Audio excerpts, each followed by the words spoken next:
Greetings and salutations to one and all. Welcome to a brand new week right here on the night shift with DJ Kevin Stew. It's also a brand new month.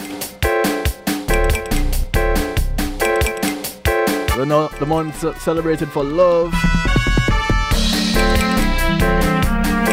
The month where black people are celebrated.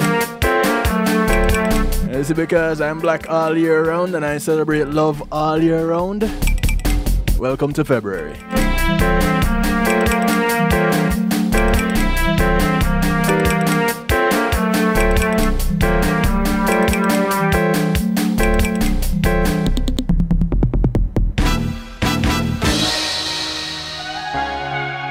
Want to say welcome to each and everyone locked in right now, those on TuneIn Radio. The night shift with DJ Kevin Stew. Those who are locked in from across the pond, One Harmony Radio in UK. Welcome, top of the morning to you. Those on WGLRO out of Texas, home of the Donnie Walker Morning Show, taking you from the sheets to the streets on the People Station. Touching everywhere from Detroit to Denmark and all points in between. Big ups to you. I need to stay away from buses because of problems with Donnie Walker. He just might throw me under the bus. I say big ups to those on ClintonLindsay.com, the Foundation Radio Network.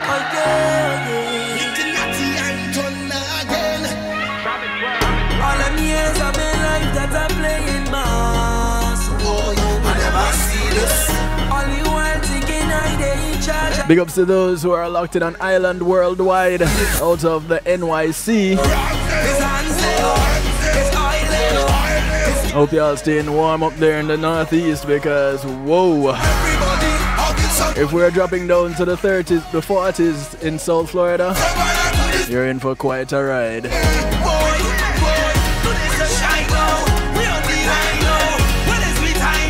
I want to say big ups to those on NIE Radio out of New Jersey.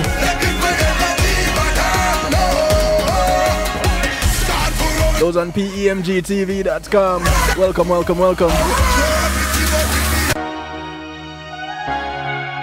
And of course, those right here at the home of the night shift to DJ Kevin Stew, KevinStew.com, where you're encouraged to have acceptance through enlightenment. So glad you could join us. Glad to have you. Couldn't do it without you. You have my word, I wouldn't even try. Kicking it up with the sound of voice. Working on Woodworth's ways. It's called Pandemonium.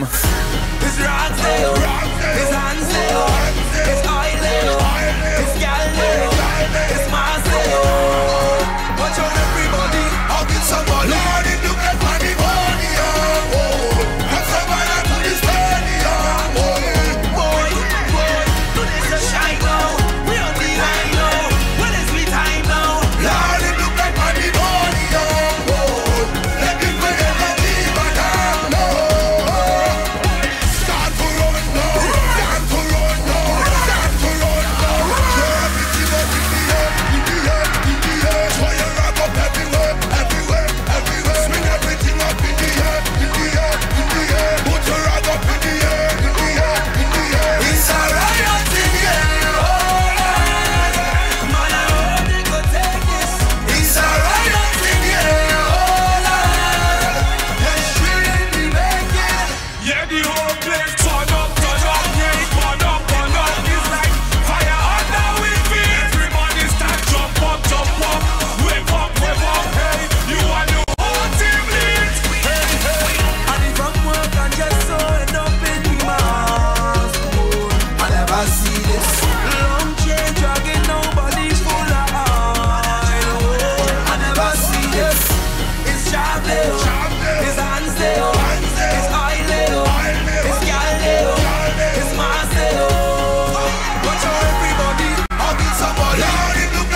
It's pandemonium. Yeah, man, raise your flags. Call everybody, tell everybody. Getting everybody together. And then have to do the take care of the sponsors. And then it's after the races. But you're guaranteed to have some pandemonium tonight.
Okay, so I'm having too much fun off air, and I need to take care of some formalities. So let me do that right now.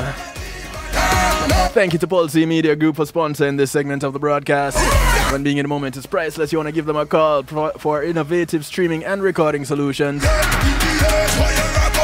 They do everything you see right here on kevinstew.com and more. They'll stream your event live.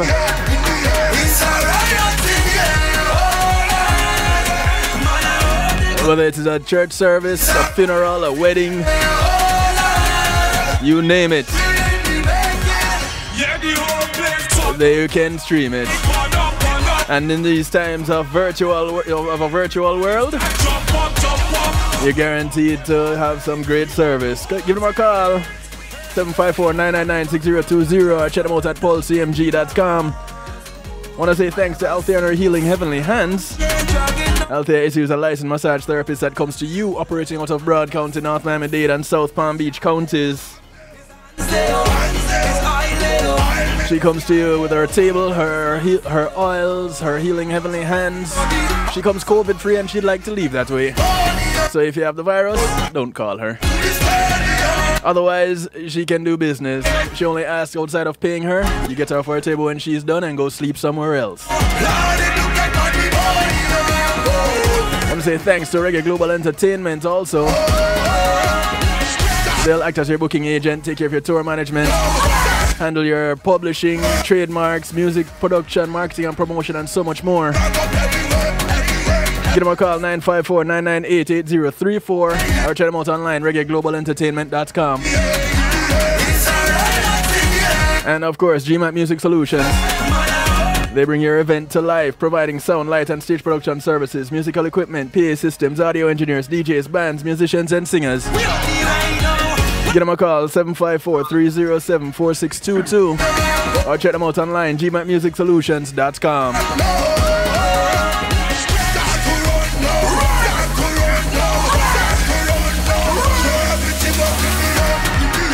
Yeah, man, throw everything up in the air, start to run, because it's a mad scramble. It's all about pandemonium, the sound of voice working out to the worst ways. And tonight it's all about the pandemonium that we're causing. It's all for a good cause. We need to do our part in getting a wrongly convicted man free. Hey Joy, how are you? Hey Zoli, just to see. Jump up. Yeah, you're back. I know you're back. You and your whole team here. Joy, I know you wouldn't be missing this for the world.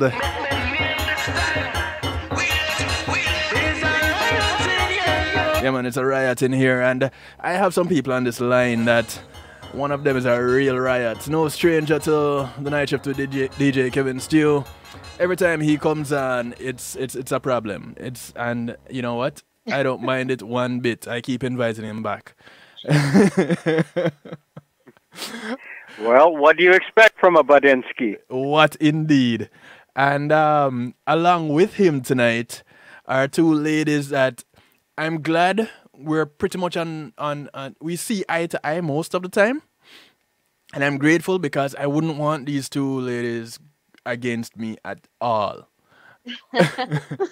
Tell it like it is. Right. And that can be scary. That can be real scary sometimes. For those of you who are new to the night shift to DJ Kevin Stew, I have been addressing tonight's topic, or aspects of tonight's topic, since November of 2019. When I first spoke with Mr.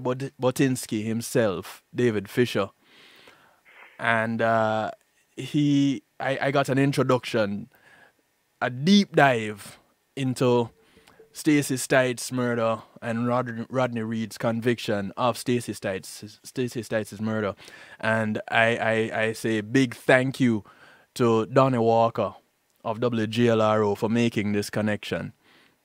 I don't think Donnie knew what he was getting me into when he did it. And I don't know what Donnie was getting me into when he did it. But I'm in it now and there's no getting out. So thank you, Donnie, for getting me into this.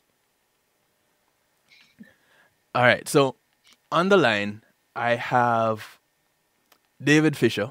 Like I said, no stranger to the night shift. You guys over there in the stew pot. Oh my goodness. I forgot about some people. I'm here chatting with you guys off air, and I totally forgot to give the teaser to the Facebook people. So those on Facebook Live, welcome. I totally forgot about you, but kevinstew.com, use the link in the description. You're only going to get a taste of a piece of the broadcast. That's why it's a segment broadcast, yeah? So a segment simulcast. For you guys over there in the stew pot already, glad to have you, and glad you could hang out with us.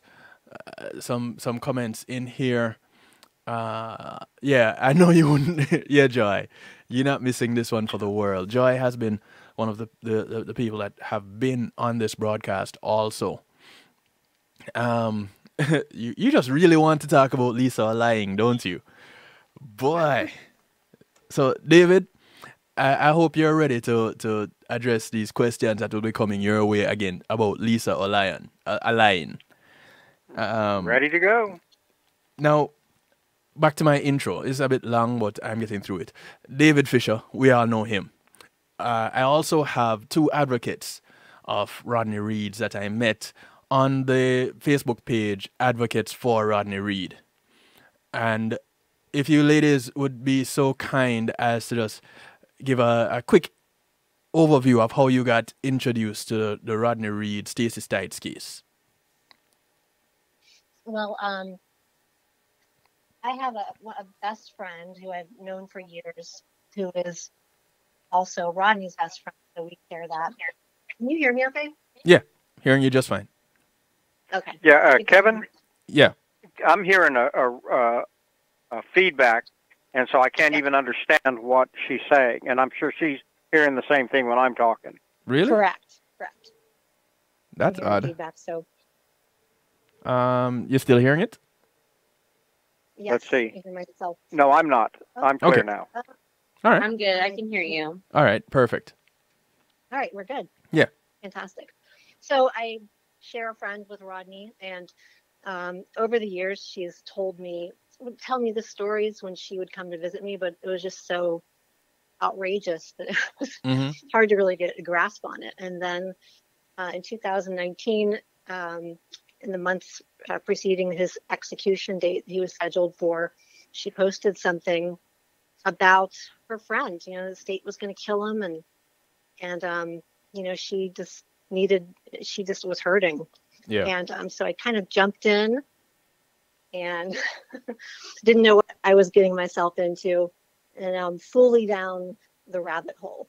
So, and just to be clear, and I'm not an advocate in any legal way. I'm not connected with Innocence Project or attorneys or anything. I'm just a glorified troll. Yes, but you're a criminal law paralegal, are you not? No. Me? No. No, she's not. No. Not Oh, this that's one. somebody else. Yeah, Okay. yeah. Never mind. Yeah. Yeah, this is not that. The one who. Yeah. This is for your Rodney Reed. Okay, gotcha. All right. Yeah, so I have no legal background whatsoever. And I just got into, I was a former corporate marketing director and ended up watching Making a Murderer, the Stephen Avery case. And it shook me, and I became full-fledged, you know, all about freeing Stephen and Brendan, and got involved with the communities online. And then before Rodney had his execution date I guess it's going on 2 years now. Gosh. I just came across him. Someone had reached out to me. I don't remember who it was, many Twitter accounts ago, as I've been kicked off Twitter many a times for advocating. But someone reached out to me and asked me if I would tweet out some information about Rodney. And so I was like, well, I'll look at it. And I was, you know, so I did. And then I started hearing more and more and more facts and started researching. And so he was like my third case that I got really involved with after Stephen and Brendan and Daniel Holtzclaw. And so between myself and the other ladies that are in the advocate group, we, like she said, a glorified troll, but that has worked out in our benefit. And we've gotten some really good information out of the people that are full of crap. So, yeah. Delicately put. Yeah. As always. Thank you for being so modest, Nosy. So we have Nosy and Colleen. And you know, and I met Nosy on Twitter. Yeah. Because she was coming to she was saying the things that I could not say because I had to, you know, maintain be more professional. And I'm just like, you know what? I like her. Yes, I feel always the need to defend everyone, and I have no problem getting a, you know, social media account banned for the greater good or right whatever. And You so fight for the underdog. yeah. So yeah, I just saw Rodney's page spitting facts, and I'm a devil's advocate. So I went to the other side and I was trying to see what they were saying. And over the course of the last year or so, put all the stuff together, and I'm full-fledged. I'm a full Rodney supporter through and through. Now, Yeah, and just to step in here a little bit. Yeah. What these two women have just told you about how they got involved yes.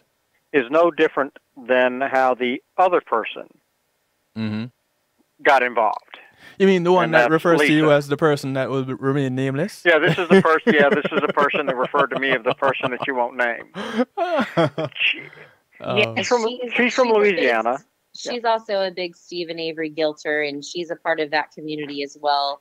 That's actually how I first found out about her, was the Stephen Avery case. So Right. she gets around Well, there. Yeah, well, what she does is I never really understood until I listened to that and dealt with her a little bit. Lisa considers herself a victim's advocate. As such, she's not about the truth. She's about spinning the line of who she considers the victim. So no facts, no truth, no evidence is going to make a bit of difference to her. She is a victim's advocate. And see, I didn't realize that until I listened to her and had that email exchange building up. I was really looking forward to an open discussion. But as the days closed in, it got really obvious that this was nothing more than her trying to tout her view on things using me as the whipping board when she has the control of the mute, the mic, the platform. And when I realized this is what she was doing, I told her, look, I'll meet you anytime with an independent moderator and we'll discuss the evidence. But I'm not here, for your, to build your image. And you got to understand, again, she's a victim's advocate, so no fact, no truth, no evidence is going to change her mind. So it was a waste of time. So I reluctantly declined her offer. And I was reluctant because I was really looking forward to it until I realized what she was going to try to pull. Now, you see, because I have no problems calling her name, and I have no problems sending people to listen to that podcast, because to get the big picture, I do suggest you listen to both sides of the argument. And if someone doesn't know some of the information that I have gotten, they would really believe her argument. They really would. And I've spoken to one such person. And so I do encourage the people to listen to that podcast. What's it called? Crime and... Oh, Lord. Clear and convincing. Clear and convincing. And I'm one of those people, Kevin. Yes. And I've said this many times, and I said it to her, that if you just read the briefs and the trial transcripts, you cannot but come away believing that Rodney is guilty. Right. It's when you actually look at the evidence, you go, what the heck is this? And that's where the whole state's case falls apart. And this is why I am so down on the Innocence Project, and I have yet to see anything that would change my opinion of them from that interview I did, a year ago. Right. Now, well, I did listen to this podcast. I listened the other day, and I wrote down. I jotted down some notes of some of the things that she is saying that we fabricated or invented. A lot of the theories. I mean, there are theories that are going around, but I don't post theories. I post information, data that comes from records, and I have theories of my own. But what we are doing on social media is posting factual things. Right. So, but I did the things that she thought that we fabricated. We do have some physical evidence to back up, I think, and explain where it's coming from, just to show that, there's actually a reason behind all this. We're not just, inventing things out of thin air. Right. Now, there have been some questions that were asked at various times on various platforms, as it relates to the whole Stacey Stites, Rodney Reed case. And there are a few things that were left out of the mix. Looking at some of the pictures from the scene, and there are even more questions than answers that come up as you get deeper and deeper into it. One of the questions that I want to address off the bat is this question about information that the defense had during the trial. And David, I know you have pretty much come to a conclusion that they didn't have some of the information. And I want to know, Kevin, what brought you to that conclusion? Well, for one, when I was asked by the newspaper to look at this case, the newspaper got the files from the defense, from Rodney's habeas attorney at the time, Bill Barbish. They got all of his records that came to him from the trial attorneys, Calvin Garvey and Lydia Clay Jackson. Right. I got the records that the newspaper, both the Smithville Times and the Austin American Statesman, had. And then I got the records that the Reed family had. And so I went through all the records. And I noticed that a lot of information was missing. A lot of key reports were missing. And so as soon as I finished my review for the newspaper, which was in September 2001, yes, then I started filing public records requests with the DPS and the Attorney General's office for missing records. And the first response said everything. I asked for Carol Stite's statement that she gave on March 5th, 97, that the defense never had. And I asked for the statement of Jose Coronado, which was not in the defense file.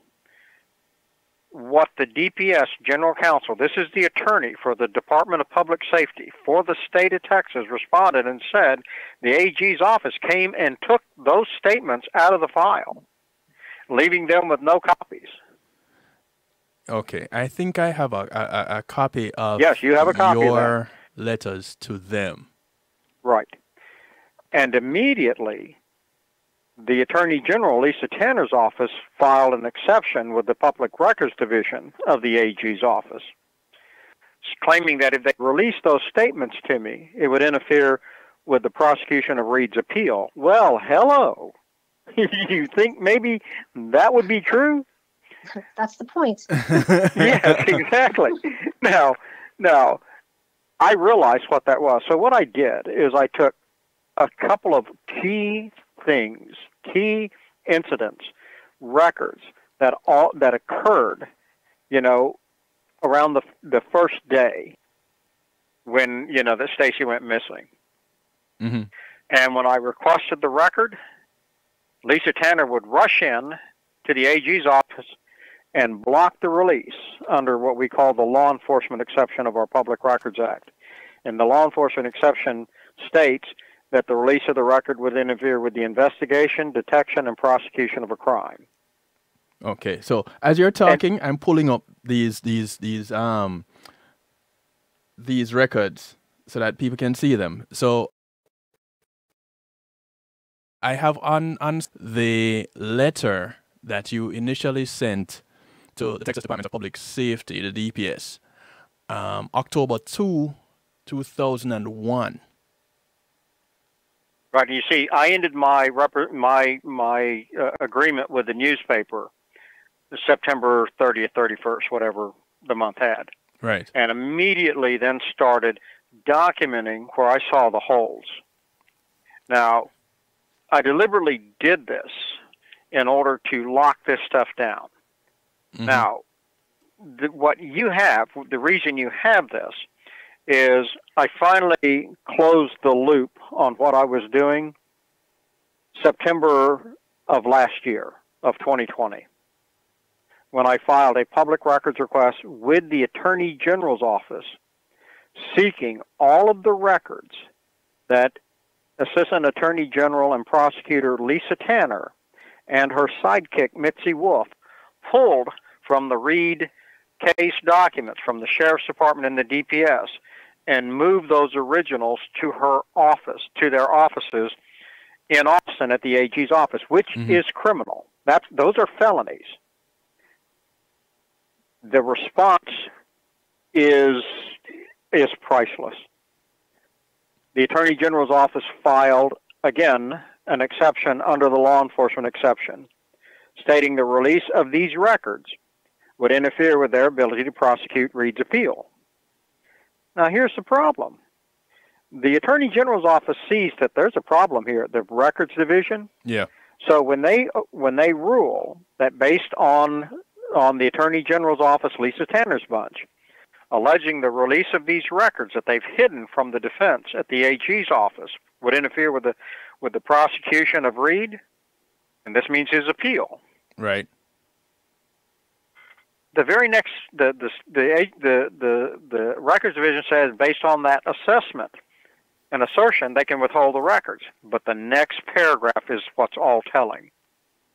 The records division says, however, if these records were turned over to the opposing side, which means the defense, then the AG's office may not withhold these records under the law enforcement exception, which means they have to release them to me. Now, because of COVID, I let that sit from roughly September 20th, 2020, until January of this year. At that point, having not received the records, given them plenty of time, I then sent a letter to Barry Scheck, McRae, the Rodney Reed so-called defense team with the Innocence Project, alerting them that the Attorney General's office has acknowledged and admitted that they're withholding volumes of records that are exculpable, that lead to Rodney's innocence at the Attorney General's office in Austin, the offices of Lisa Tanner and Mitzi Wolf. Right. And asking them, what are they going to do to protect Rodney's both state and federal civil rights on this issue? And I have yet to hear back, nor have I seen them immediately come roaring out of here, with subpoenas to the AG's office for access to those records. So, and let me tell you, that's a problem. So that in and of itself, just from that letter exchange, which really spans about 20 years. You're talking about 2001 to now 2021. Right. So all this time, you've been trying to get these documents. Correct. Now, they finally released Carol Steitz's statement in that October 2017 hearing when they brought Carol Steitz into court. Yeah. And they presented her so-called statement to her for her to identify. Mm-hmm. And then it went into the record. But what's interesting about this statement is there are no stamp numbers on it, which means it confirms what was alleged in the beginning, that the state never turned this statement over to the defense. But that's not the big record. That's not the statement that is so relevant now. It's Jose Coronado's statement that is what is so relevant now. Because Jose Coronado used to work at Walmart before Stacy's death. Mm-hmm. He worked with the other suspect, David Lawhon. But Jose Coronado then later moved to HEB and worked with Stacy. But Jose Coronado knew who Stacy was before he went to HEB because Stacy would stop off at Walmart and meet with Lawhon. Okay. And that's what they're hiding, is that connection between Stacy and Lawhon. And that's what's now rushing forward with these new records that I've just gotten in. But isn't that turn this case inside out? Isn't that though that Lawhon knowing Stacy, but that is in the habeas, the 2001 habeas, 2000. What was it? That's correct. But without the statement before the trial, because the defense had long believed that Lawhon was the killer. And you see, the state, I'm going to tell you, I'm privileged to some additional information I've never released. Right. And I'm going to tell you what it is tonight. I talked to several of the jurors when I first came into this thing. Mm-hmm. And one of the most incredible stories they told me was that during the trial, they were excused from the court. They were going to hold a hearing that the jury could not be, part of or know about. And so they're waiting in the jury room, and then the bailiffs come and tell them they're, to come out in the hall. They're getting ready to march them back into the courtroom. Well, during this close to the jury court proceeding, they brought in David Lawhon. They put him on the stand in his orange jumps, handcuffed and shackled at the feet. Mm-hmm. They asked him questions, and he took the fifth every time. And so once he acknowledged that he was taking the Fifth, then they were escorted Lawhon out of the court to bring back the jury. Except they didn't take him back out the same door he came in, which goes to the jail. They took him across the courtroom and out the jury door, with all of the jurors lined up behind that door, where he brushed them, every one, as he walked down the hall. Every one of them knew who he was. His picture had been all in the paper and all the articles. It was at that point the jurors told me that they decided, well, apparently the judge dismissed him as a suspect. And it was at that point that they started considering Rodney Reed. And that is as criminal a thing as I have ever heard the court do. Well, yeah, we know that they definitely took a lot of measures to keep any mention of David Lawhon out of the trial. You know, it was the two youths that were witnesses. You know, they had their own attorneys and were going to... Yes, so were court appointed by the judge right then and there. One of them, you know, when he was... Neil Hawkins and... 19. Neil Hawkins and Charles... I can't remember his name, but... Yeah, I can't, off the top of my head either. I've got their statements. Yes, but so one of them was 19 when they were finally in court, and his parents had gotten a private attorney for him. But then the judge had hired someone to go out and, you know, basically talk him out of testifying, telling him to plead the Fifth.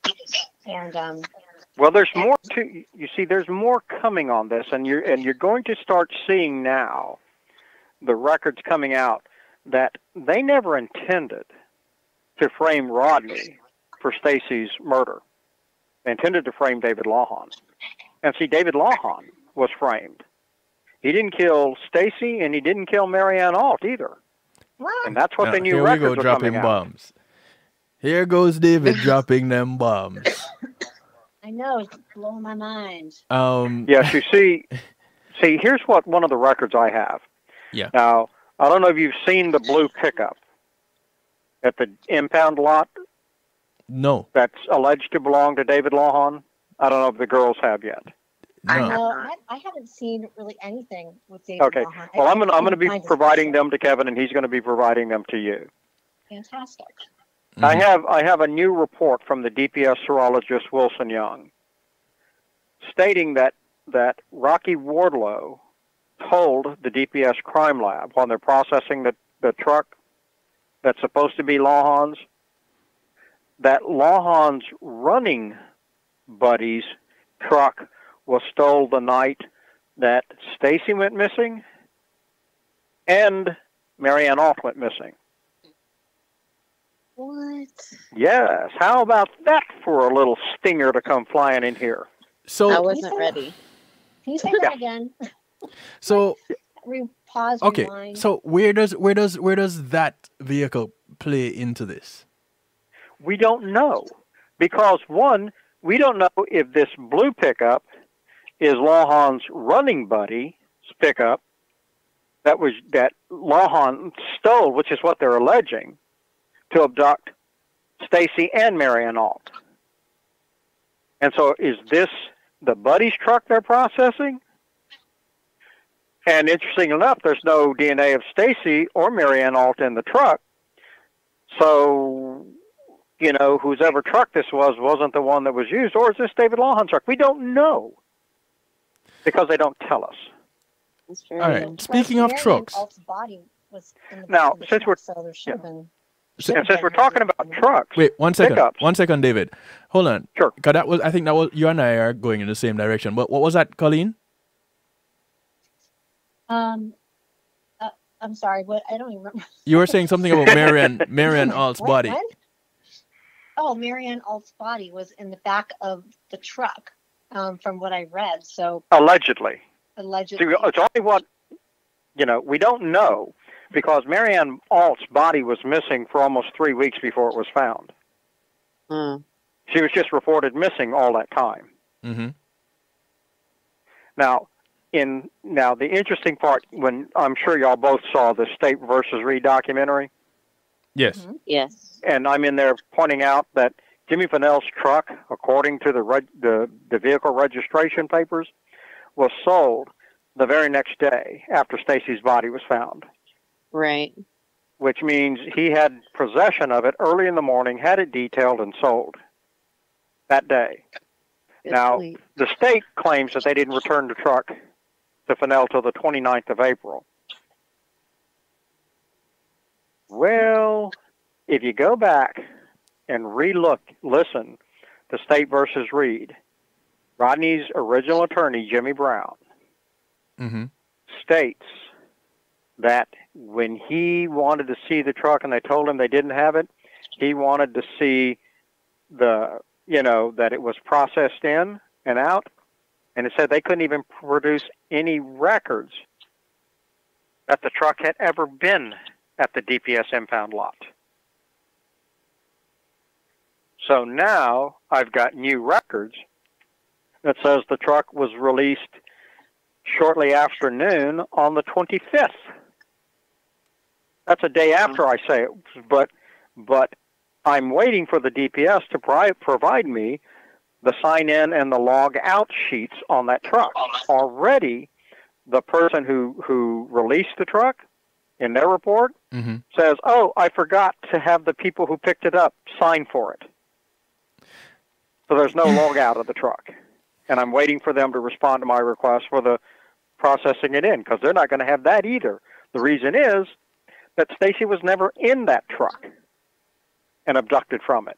So they saw no reason to waste their time processing it.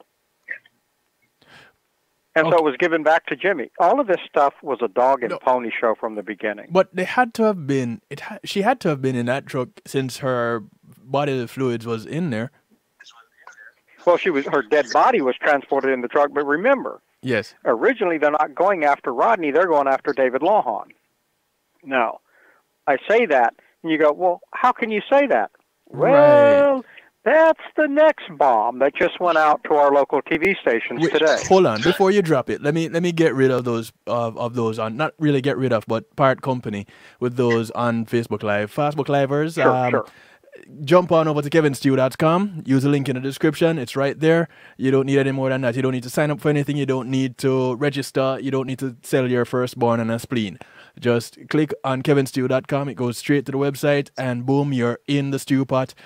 Anonymous, you can change your name if you want to. It's a judgment-free zone, so feel free to share your comments. And of course, you can call in and ask questions and give your views. 773-789-STEW, 773-789-7839. You can WhatsApp call if you're overseas, and that's how you can get to communicate if you don't have credit or you have that kind of a plan that you can only use internet, whatever. 773-789-7839. Facebook Live, deuces to you. Y'all take care. Okay, so go ahead, David. Drop your bomb. Okay. What I have now is I have the DPS blocked out panties that are on Stacy Stites that they're processing at the crime scene. These are teal green, bluish green panties, light colored. Okay, let me find the panties. Now, a picture of the panties. Yeah, and you have these that you can post. Now, what's interesting about these panties is these have been dried, blocked, laid out for photographing to be logged in to the crime lab as evidence. Mm-hmm. So on the rim of the panties, in a black felt marker pen, they write the case number, right, L246597, which is, and I think I got that right, which is the Stacy Stites murder case. And then you have the initials WY, which stands for Will Young. He's the primary serologist who did the DNA, processed the evidence, so on and so forth. Mm-hmm. And then you have a date, 5/03/96. This date locks the panties in to who they belong to. It is the victim who died on that date. Well, wait a damn minute. Stacy's body is found 4/23/96, not 5/03/96. Yeah, something 50396 doesn't add is up there. Marianne Alt's date of death. These panties that they put on Stacy are Marianne Alt's panties. Whoa. They're cross-contaminating this body with somebody else's DNA. Now, Come on, David. David Lawhon was Marianne Alt's sugar mom. Marianne Alt is David Lawhon's sugar mama. Since he was in junior high, she's been having sex with him, buying him expensive gifts.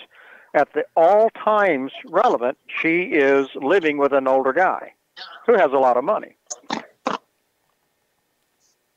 Mm-hmm. So David Lawhon has no reason to kill Marianne Alt. But at the time of Marianne Alt's death, she and her live-in boyfriend / common law husband are breaking up. He's got a new girlfriend. He's trying to move her out. She's fighting him. She's threatening to take him to court, and sue him as a common law wife because they've been referencing each other as Mr. and Mrs. and writing on checks and checkbooks and bank accounts for more than a decade. And he's not sharing half his fortune with her, so she ends up dead. But all this time, she's still having sex with her squeeze, for all these many years. So it appears what's going on is Marianne Alt's boyfriend is collecting her undergarments after she comes back from a date with Lawhon. That he's going to help the state pin Lawhon on Stacy's murder. That's the only way they would have Marianne Alt's panties with David Lawhon's DNA on them. And remember, on 4/23/96, when this crime scene is processed with these panties on Stacy that belong to Alt, Marianne Alt's still alive. Ouch. So how would Marianne Alt's boyfriend, how would he get in with the police? Like, why would he want to do them anything? Oh, he's been big friends with Hernandez and other law enforcement officers in Bastrop. Oh, boy. Yeah, he's had a long history with these people. Still does. You're really the only one that knows anything about this case. Because I'm a Badinsky. I'm nosy. If there's something that hasn't been answered, there's got to be an answer. Right. Yeah. And let me make things clear. If I found anything that would implicate Rodney, you'd hear about it. Yeah. I'm about the truth. I'm not about defending Rodney. I'm not about, prosecuting anybody. I'm about strictly what the evidence says. And let me tell you, up until a little about the last 2 weeks, I had no clue about any of this. This is new stuff that's just come out that I've gotten a hold of. But it gets worse. Hold on. That's not the end of it. Hold on, David. So before we leave the panties, I have another picture here. Another image here that shows two. I don't know. I don't even know if it's the same panties. No, you're talking about it, and it's something that I wondered about before. And for those watching on kevinstew.com, you can see the pictures yourself. And so the top picture looks a little bit different from the bottom picture, but couldn't that just be lighting? Well, you're right. That's lighting. You've got now the picture you say where the color looks different is the crime scene video. Yeah. And the crime scene video is a train wreck. The state deliberately tampered with that video. Now, the copy that I took that picture off of is the clearest of all copies of the crime scene video. It was released to A&E TV in 2014. Now, I consulted with A&E TV. They were using all my documents for their special. In fact, I gave them the file to take to the medical examiners on time of death. I first reported time of death that Stacy died in Giddings, that when her body was found, that three 3:30 p.m. on the 24th, that she'd been dead almost 24 hours. That was published in the Smithfield Times on August 23rd, 2001. And I tried to get Bryce in 2002 when he came in, and the Defender Service, to take my file and take it to a nationally renowned medical law examiner like Bodden to confirm it, and they refused. They refused for 13 years until I gave it to A&E TV. They submitted it. Now every national medical examiner who reviews the file comes back with the same thing. Stacy died in Giddings the evening of the 22nd of April, and her dead body was brought to Bastrop to stage the murder. Let me add one little piece to that puzzle that has never been disclosed by the state. April 22nd, 1996, was the 1-year anniversary to the day that Stacy met Jimmy Fennell. She met Jimmy Fennell at the Smithfield Jamboree on a Saturday, April 22nd, at the softball tournament where Jimmy Fennell was running security. Even Carol Stite's interview says that Stacy met Jimmy at the softball tournament on the 22nd of April. And yet, in trial testimony, Jimmy says, oh, well, I've known her for approximately a year. No, sir. You knew her 1 year to the day you killed her. You killed her on your anniversary night. That's why he says in his statement, oh, we took a shower together and then we got partially dressed. Yeah, they were supposed to go out and celebrate their anniversary. That was what Stacy thought. Jimmy had other plans. But that is a little bit different from the narrative of them having dinner by Carol and then going upstairs, taking a shower and playing around while doing it, and just being merry and happy-go-lucky. Yeah, well, let me clarify this on the Stites family, and just put it this way, succinctly as I can. Now, in 2008, I called and had a conversation with Carol. Simple, it was easygoing conversation. During the conversation, she acknowledges that Stacy was pregnant at the time of her murder. What? That's right. She went further. She said that the fetus Stacy was carrying was Rodney's, and Carol said she was trying to get Stacy to have an abortion, and Stacy was refusing. So why would she tell you that? Swear to God, swear on this. Take any polygraph under the sun.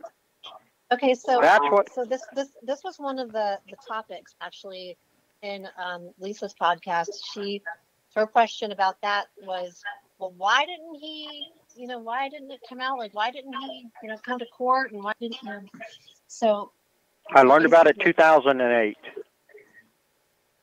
spring of 2008. It was just before Rodney Reed's oral arguments before the Court of Criminal Appeals in Austin. But why would she tell you? I attended that hearing. Why would she tell you? No, because no, appeals are over, stuff that's introduced into evidence. Like right now, these statements of these law officers, they're not in evidence until this hearing on May 17th. Right. Yeah, I mean, I know a lot of the things that they can't take, like all the accusations and information that we have about the cases and the extraneous assault charges.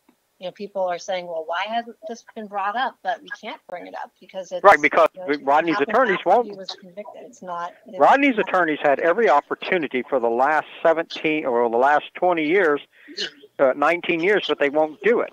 And this is deliberate on Bryce Benjett's part. And this was another issue that Lisa O'Brien raised, that I keep saying I'm going after Bryce. Oh, I am. Trust me. We'll get there, just like the two judges. But this is me against the state. You know, I don't have Thor's hammer yet. Yeah, Yeah, I know what you mean. I've like had an issue with my state, and went after them, and it took like the whole 3 years for the Oh yeah, process. oh yeah. It's a slow building process. Hmm. So what now? After 2 weeks after I talked to Carol, I was at the Court of Criminal Appeals for those oral arguments. As I came out, I ran into some people I talked with, and then there was an impromptu press conference, and it was Crystal. And she was there surrounded by people and the reporters talking about Rodney, he just needs to drop it and get it over with. He's guilty. And I worked my way to the front, and I posed a question. I said, Crystal, isn't it true that Stacy was pregnant at the time of her death and the fetus she was carrying was Rodney's? Because that's what Carol told me 2 weeks ago, and that she was trying to get Stacy to have an abortion, and Stacy refused. Crystal went blank-faced like a deer in the headlights. She's standing there. Her husband's standing next to her. She goes weak-kneed. She staggers, and he puts his arm around her waist and grabs her elbow and holds her up, and she just stands there looking blank-faced at the cameras, and everybody's waiting for her to respond. And then she turned, and they ran. Well, and she's never commented, no Facebook, no nothing, never denied it, never nothing, and it's on camera. And I've talked to the TV stations. They still have that footage. Yeah, we you see, these are the things that we need to get out, because people don't believe. There are some people that don't believe when these statements are made and these stories get told. And they would ask the same question I just asked you. Why would Carol tell you about the pregnancy? Well, we were talking, and it was just a simple conversation going over the case, and it's clear Carol knows about me. She pays attention. In fact, last year I think it was, she posted on her Facebook that she gets her information from Lisa O'Brien and me, David Fisher. And then she comments after she mentions my name. She says, he's one smart guy. Well, I know why she said that, because nobody else had figured out Stacy was pregnant. And she admitted it. But now you say, well, why would she be sitting on this for 20 years with Rodney on death row, and and this is proof that Stacy and him were having an affair? Well, all we have to do is go look at Stacy's first pregnancy. It tells you everything. When Stacy got pregnant, in 92, I think it was, 91, 92, during that spring break, when Carol found out that Stacy was dating a 23-year-old guy, she first allowed it, and the guy continued to see Stacy with Carol's permission until Stacy came up pregnant. That's Greg Corner. And yes, Greg Corner. Yeah, and then she someone cut just it posted off. that. And then she tried to file statutory rape charges against him. Well, once she's given him permission to see Stacy, there's no charges can ever be brought. Right. Now, in 92, that was a law. Today, even with mother's permission, an underage girl can't have sex with an adult. It's still statutory rape. Like that. But at that time, it was permissible. Now, here's the deal. So, Stacy got pregnant. Carol Stites never told Greg Corner. Greg Corner only found out that he had a daughter in March of 2020. Last year. The family hid this from him almost 26 years. I want to say I think he knew before, because in 2019, I personally had conversations with him about the daughter. Was she in contact with him? I don't know if she was in contact with him, but whenever I had joined the Rodney Reed is Guilty group, that was actually in 2019, I believe. Was it March of 2019? Because I could be off a year. It was in March. I did come around between February and April of 2019. And you see, I caught it on the Austin Chronicles website. They did an article, and Lisa O'Brien started blogging in, and then I saw this Greg Corner, and I got, "Are you kidding me? Is somebody using, one of the suspects' names?" So I sent an email asking, "Are you the same Greg Corner?" And he said yes. And then we had an exchange back and forth that he since deleted, and he explained what happened, how it happened, when Carol told him to stop seeing her, and he did. He walked away and he never called her again. And that he only learned about his daughter is when Demi called him that March. But Stacy has 3 sisters. It was Deborah that helped Demi, the daughter, find Greg Corner, because Mama and the 2 other sisters didn't want Demi knowing who her dad was. Now, in essence, what they did is Mom kidnapped Greg Corner's daughter and farmed her out to her best friends at church. And Stacy never got over that. Stacy harbored a lot of ill feelings towards Carol, because immediately after Carol, adopted Stacy's baby out to her best friends at the church, Carol started babysitting other church members' kids, but wouldn't babysit Stacy's daughter so she could finish school and get a job and support her daughter. Now, Demi doesn't know this part of the story. Demi thinks Stacy gave up her daughter to have a better life. No, Stacy wanted her, and Carol ran everything. See, Joy is in the stew pot. Joy says, one second, Colleen. Joy says Carol is one of those people that when she starts talking, she just keeps talking. Yes, that's Joy. 100%. Okay, so that would explain. And we're very just thankful for it. She basically has diarrhea of the mouth. Yes. Okay, cool. Yes, and you see, we saw that at the end of the 2020 clip. Yes. Just as they closed, they're interviewing Carol, and Carol said Stacy was so happy. All she wanted to do was get married and have a baby. Oh, yeah, because Stacy was pregnant during that, build up to that wedding. That's why Jimmy asked her to marry him, because she got pregnant and thought it was Jimmy's. But when she found out how far along she was, that's when she realized, oh, crap. That's when I started seeing Rodney. Thus, this is not Jimmy's kid. And see, this is why in the handwritten notes that Carol Stites did to prepare for her statement, that none of these notes don't reflect, the statement doesn't reflect what's in the note. Carol Stites is writing in her notes, which I have copies of, that she's telling Stacy in the last time they had their discussions just before she died, that if she's going to get out of this wedding, it's now or never. And see, Jimmy Fennell's mother's interfering with the wedding. It's clear that Jimmy Fennell's mother knows there's a question over whose baby that is, Jimmy's or Rodney's. And she doesn't want Jimmy to marry Stacy until that baby's born, and they know. This is part of the trauma and turmoil that's going on, and they're fighting.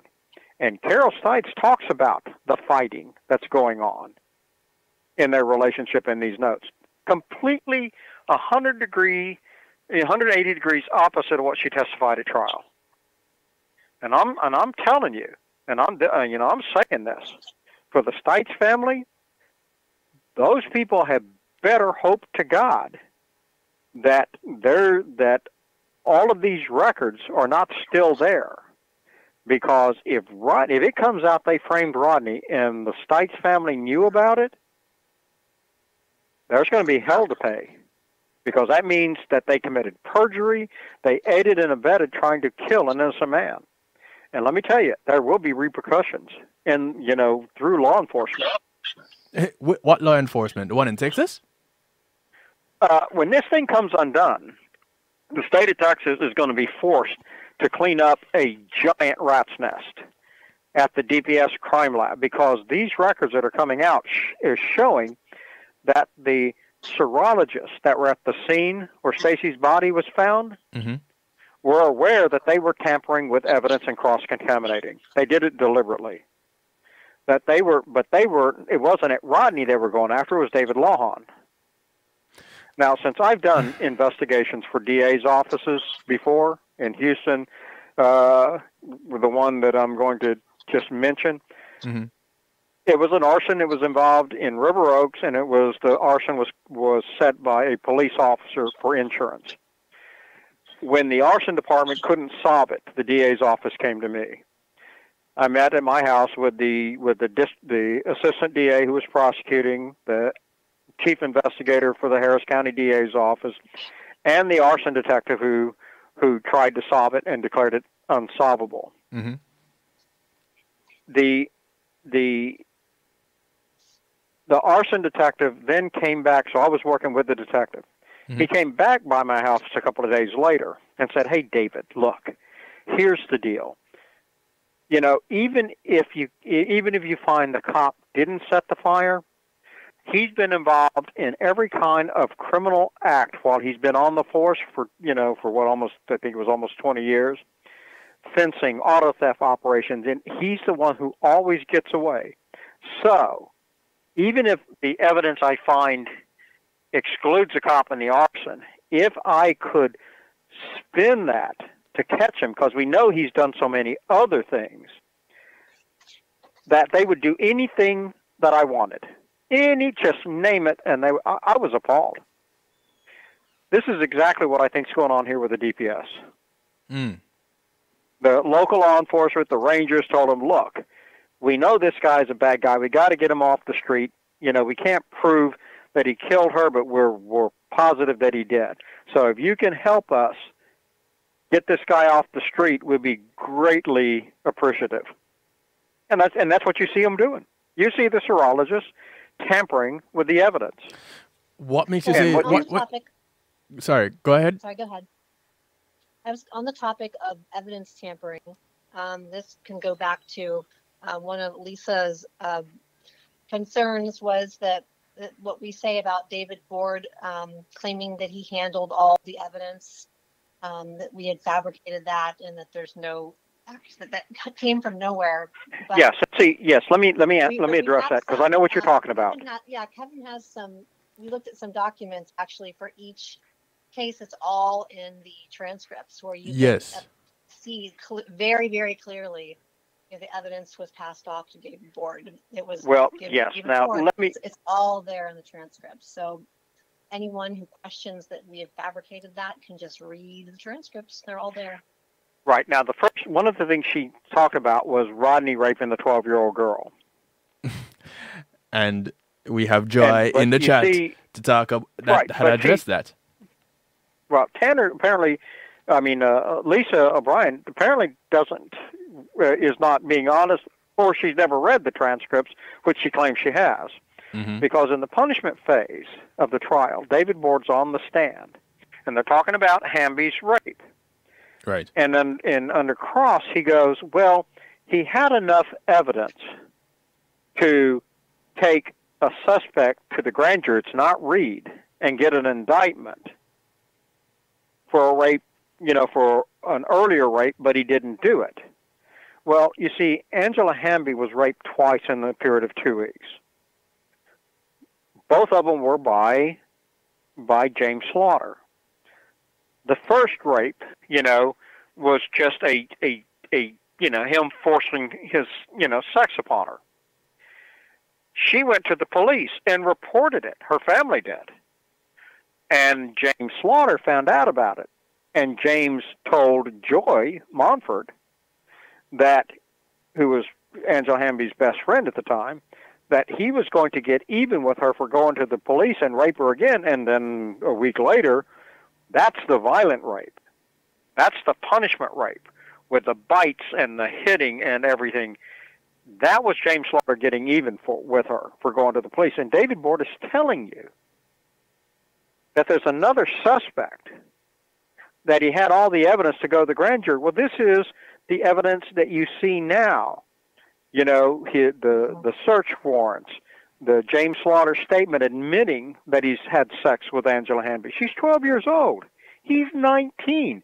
It's statutory rape any way you want to look at it.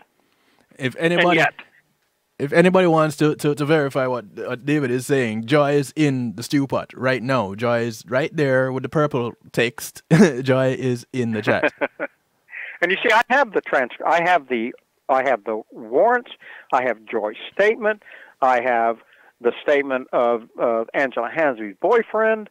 I have the statement of James Slaughter saying that he had sex with her to David Board. All of this stuff. But see, James Slaughter was Bastrop's key to the world at that time. He was one of the state's best football players. He had already had scholarship offers from all the major universities in the United States. And shortly after they killed this rape charge against him, he then went to one of the colleges on one of those scholarships. And it didn't last long before a woman at that college accused him of rape, and that was the end of his scholarship, and he's back in Bastrop. And what does he do? He then kidnaps a 14-year-old girl, keeps her locked up in a chicken coop, hidden for several days, raping her repeatedly. That's in the transcripts, too. This is the animal who raped Angela Hanby. And all the records are conclusive. And by the way, the other victim's face was bit to crap, too, just like Hanby's. Look, when law enforcement decides to go after somebody, it's about everything. They rewrite history. And Lisa Tanner is the worst about rewriting history, manufacturing evidence, tampering, suborning perjury, threatening people for perjury. That's her whole life. And that's what she's done here. One of the comments... I would like to add in with the extraneous assaults that, they are trying to get justice for the other victims. But I think that, and they are victims, they all were attacked, but I just wish that they can just open their eyes a little bit and see they should be going, it's the police that didn't take care of this. They did. I don't like they didn't take care of Angela properly. They didn't take care of Vivian. Like they didn't treat them properly. They didn't follow up with care. And I think that is an issue that's, I don't know, I guess people want to blame Rodney.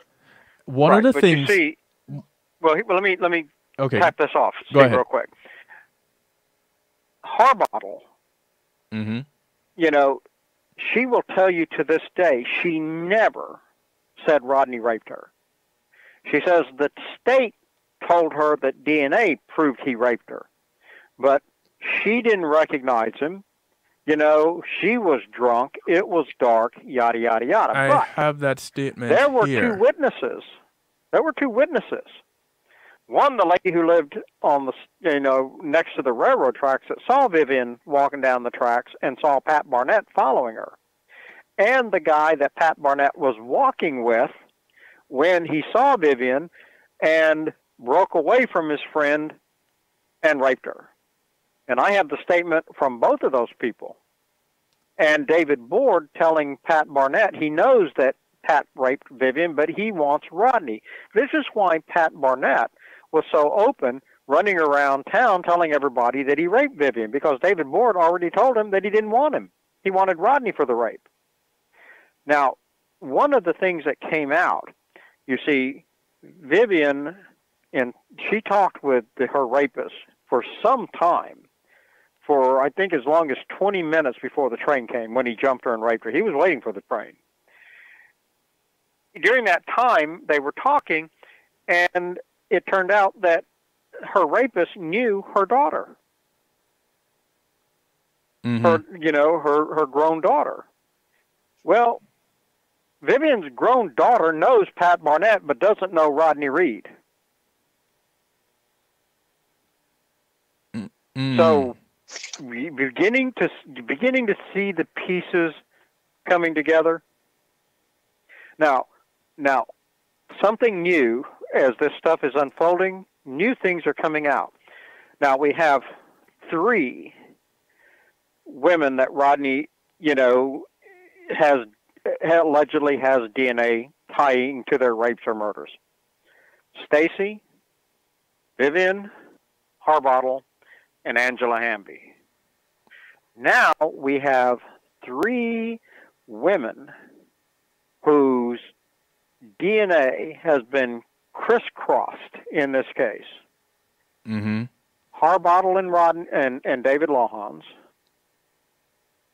Stacy's, and Carolyn Rivas. You see, all of a sudden Carolyn Rivas comes into this because Carolyn Rivas was in a relationship with Rodney when she accused him of rape after he caught him with another woman and then dropped the charges.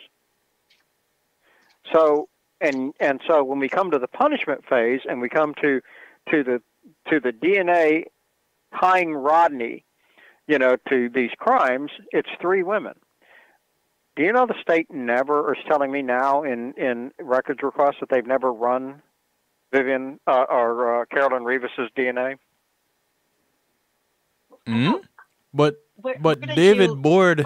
Where did you get this information? Like, is this what lab is this from? And Okay. These are from the DPS. You see, when I see anomalies, I start working on the anomalies to put the pieces together. It was Carolyn Rivas's garments that David Board took from her apartment and took to the DPS lab and had processed. And she refused to press charges to go to the grand jury, so they returned the garments, and David Board kept them in his refrigerator or wherever he kept the stuff. The DPS maintained a list of where they marked those garments where Rodney's semen or acid phosphate was found, the spotting on the garments. Now, I have that report, that lab report from September of '95. And so I've always believed that they were using Carolyn Rivas's and Rodney's DNA as Stacy's DNA if they were actually using,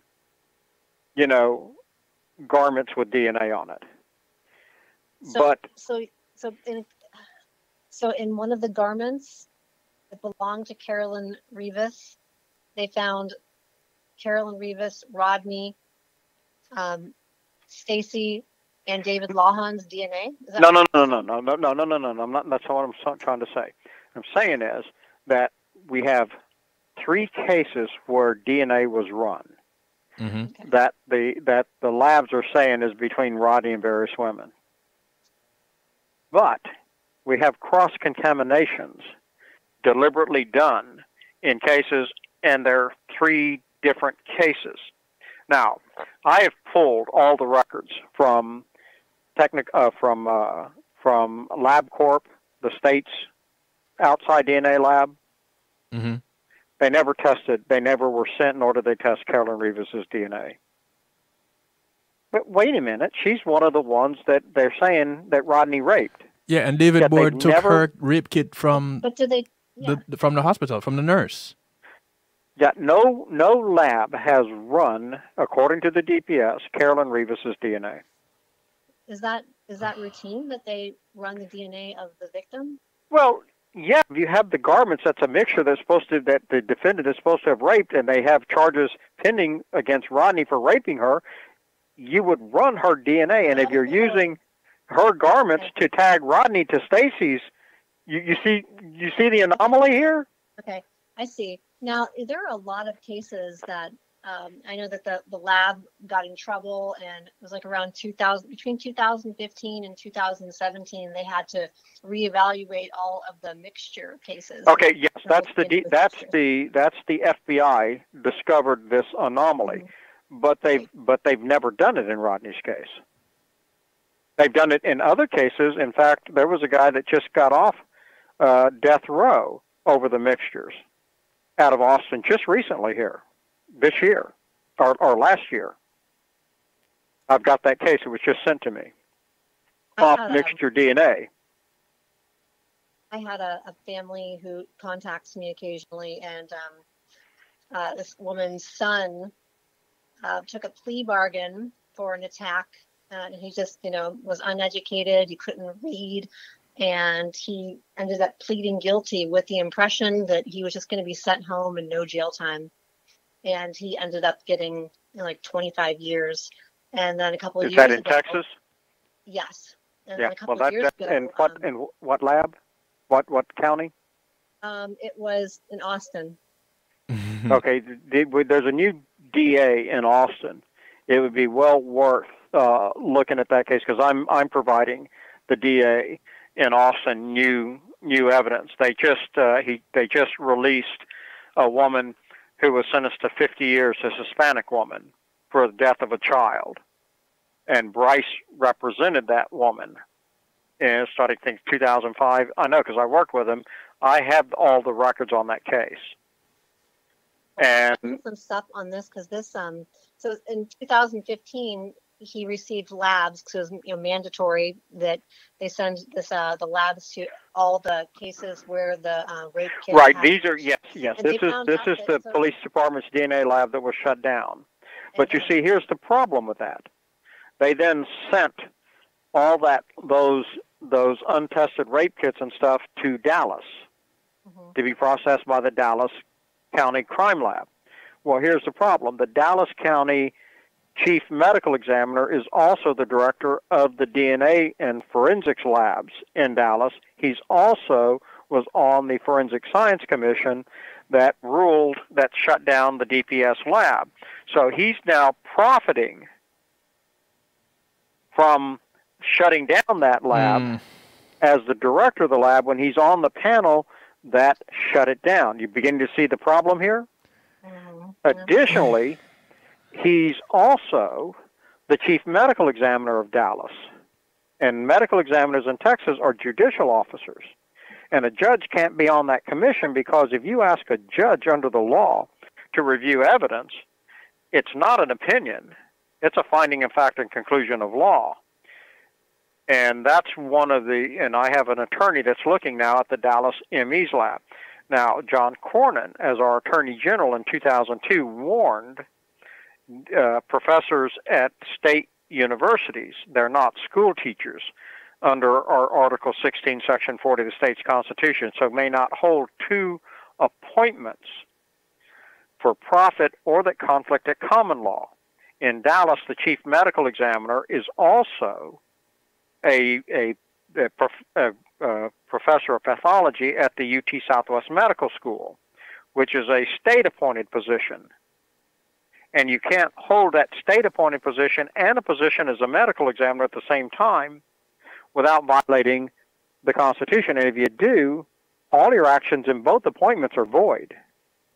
And Dallas has been doing this since 1989. Beginning to see the mess? Whoa. Yeah. But this is Texas. They make their rules, and the Constitution only means what they say it does at each particular case before our corrupt courts.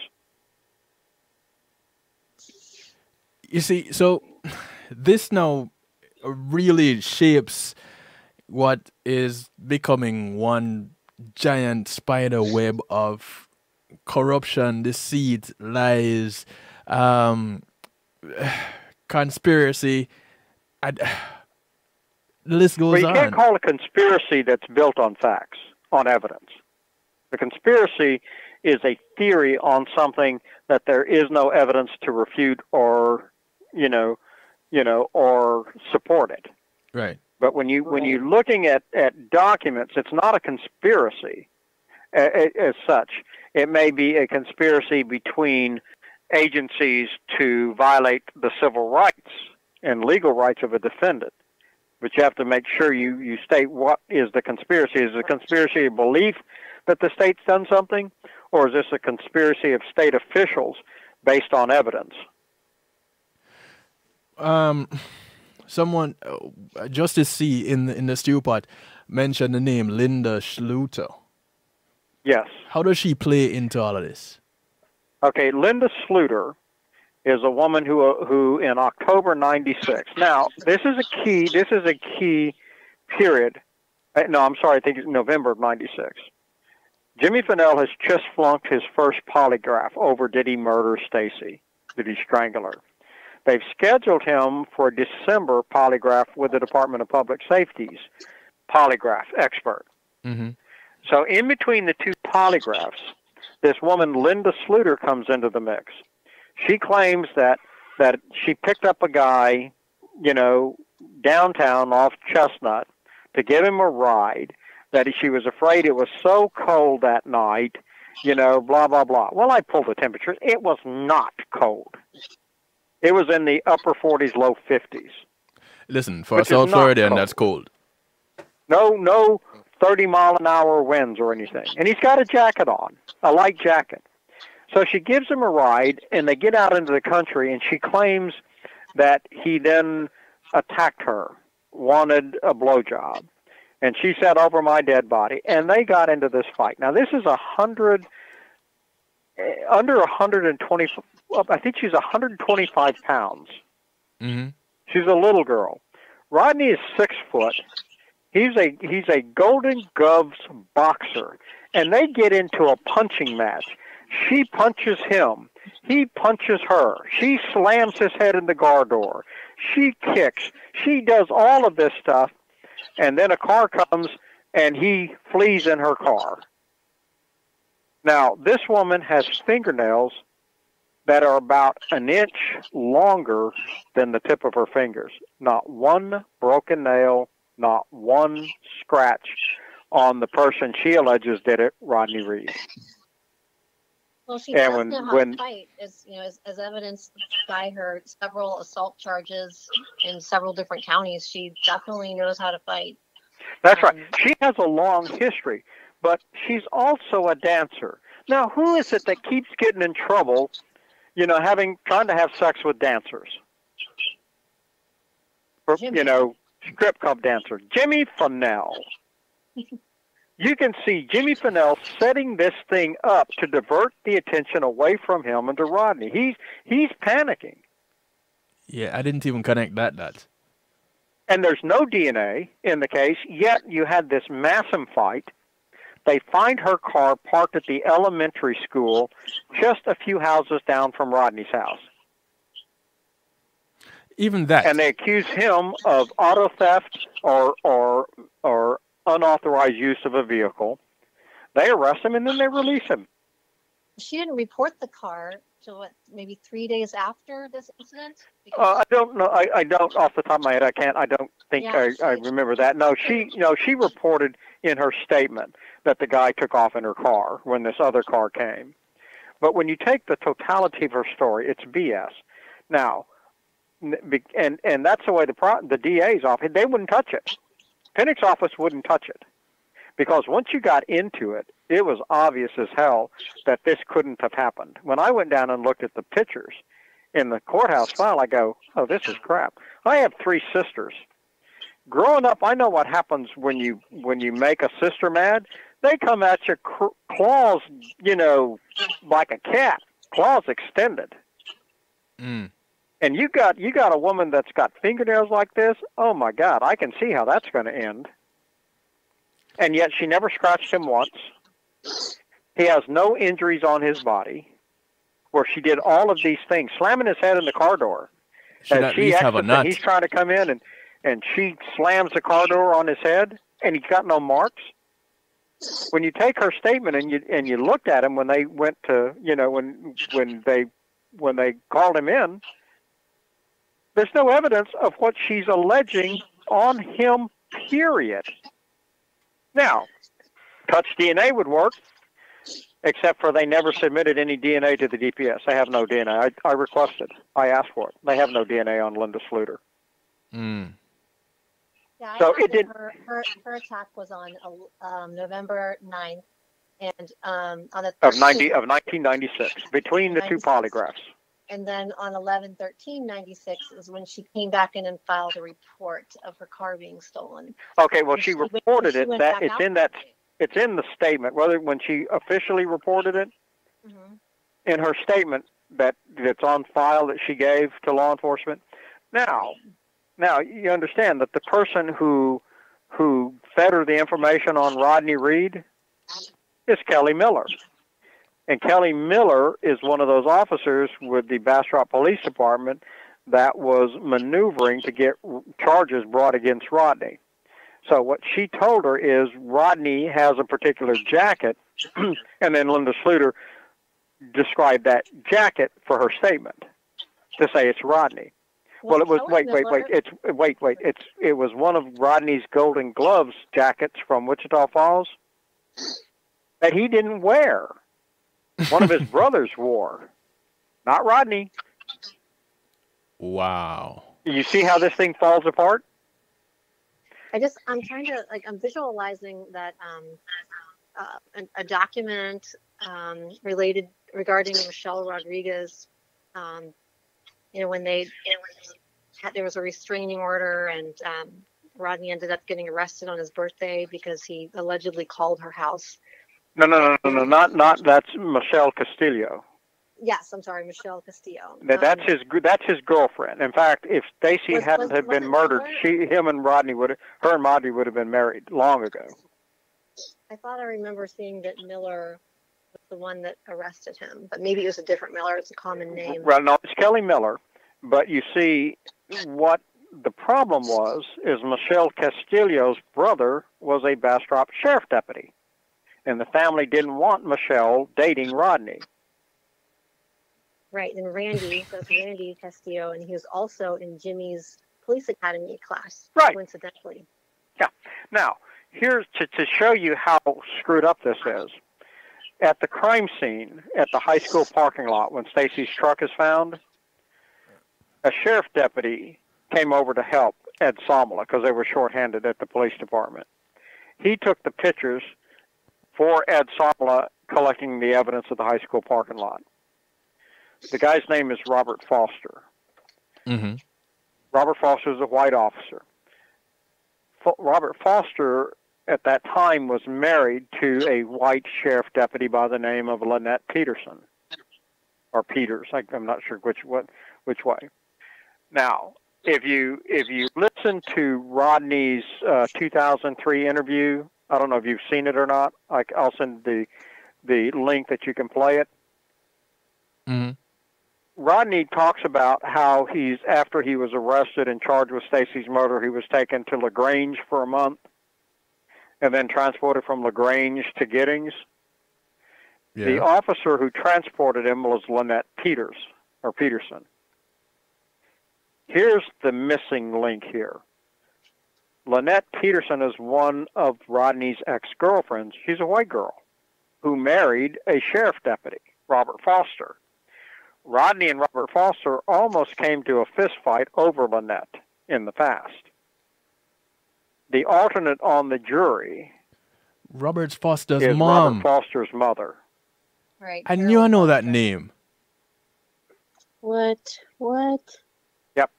Robert Foster's mother, whose daughter-in-law, white girl, used to date Rodney, who's married to her son, who's processing evidence at the crime scene, is the only alternate on the jury. Now, wasn't there two alternates? The other. Yes, but the judge had already dismissed one of the jurors and replaced her with an alternate. So there's only one alternate now. Miss Foster was on that jury to make sure that they got a hung jury if something came out that made it look like Rodney was going to get acquitted. The judge would have removed another juror and put Lynette Foster, who would always vote his conviction, because she had a vested interest in the case of getting the black guy who dated her son's wife gone.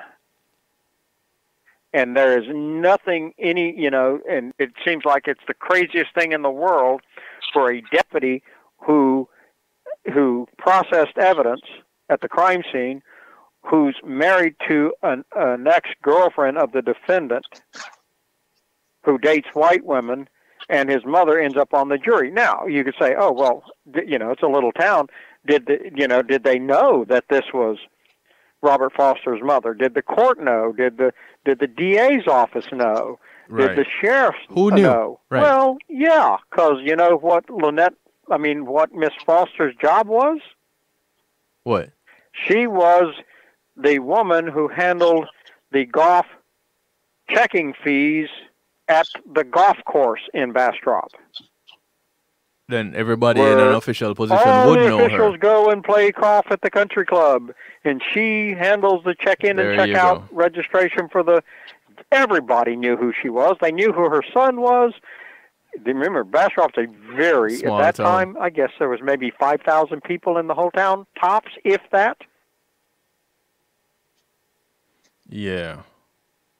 No, this was not a mistake. Now, Rodney, I have a note, a copy of the note that Rodney sent Michelle Castillo, asking her to verify, is that Miss Foster on the jury, Robert Foster's mother? Because Wow. his attorneys aren't responding to him. So he sends a note to Michelle Castillo to get that information back to him. I have that. That's crazy. It is. I don't All of understand this is why- crazy. What's that, I Colleen? think that would be, you know, that they would be able to bring that forward as far as jury selection. You know, Well, I don't here's know the how that deal. slips. There's no excuse for that to slip through this. You're right. There's no explanation for it. But here's the deal. On the greater scheme of things, that's, you know, in any other case, that would be a blowout. But there's so much other stuff here. Now, and I wanted to make the simple obviousness, since we probably have Lisa listening. She made a comment about that Stacy, they accused Stacy of doing drugs with Rodney. Yeah. And she said they did toxicology and Stacy had no drugs in her system. I challenge you to go, and Kevin, you have the copy, the file that includes the toxicology report. Yeah. Look at Stacy's toxicology report. You will see that it's signed by Roberto Bayardo, the chief medical examiner. This is a Brady violation. This is a violation of the the federal 14th Amendment Confrontation Clause. What makes it a You see- violation? Huh? Why is it a violation? Because medical examiners are medical doctors. Chemists, you know, people who do toxicology are chemists. They have to be PhDs. The Travis County Medical Examiner's Office has a PhD toxicologist. His name was J. Rod McCutcheon. He's even submitted evidence in this case. I have his files. But you see, Bayardo signed the toxicology report. That makes that a falsified record. Well, And- most of Bayardo's records are falsified. That's so- correct. That's correct. But you see, I They don't got them. curious about that when I saw it.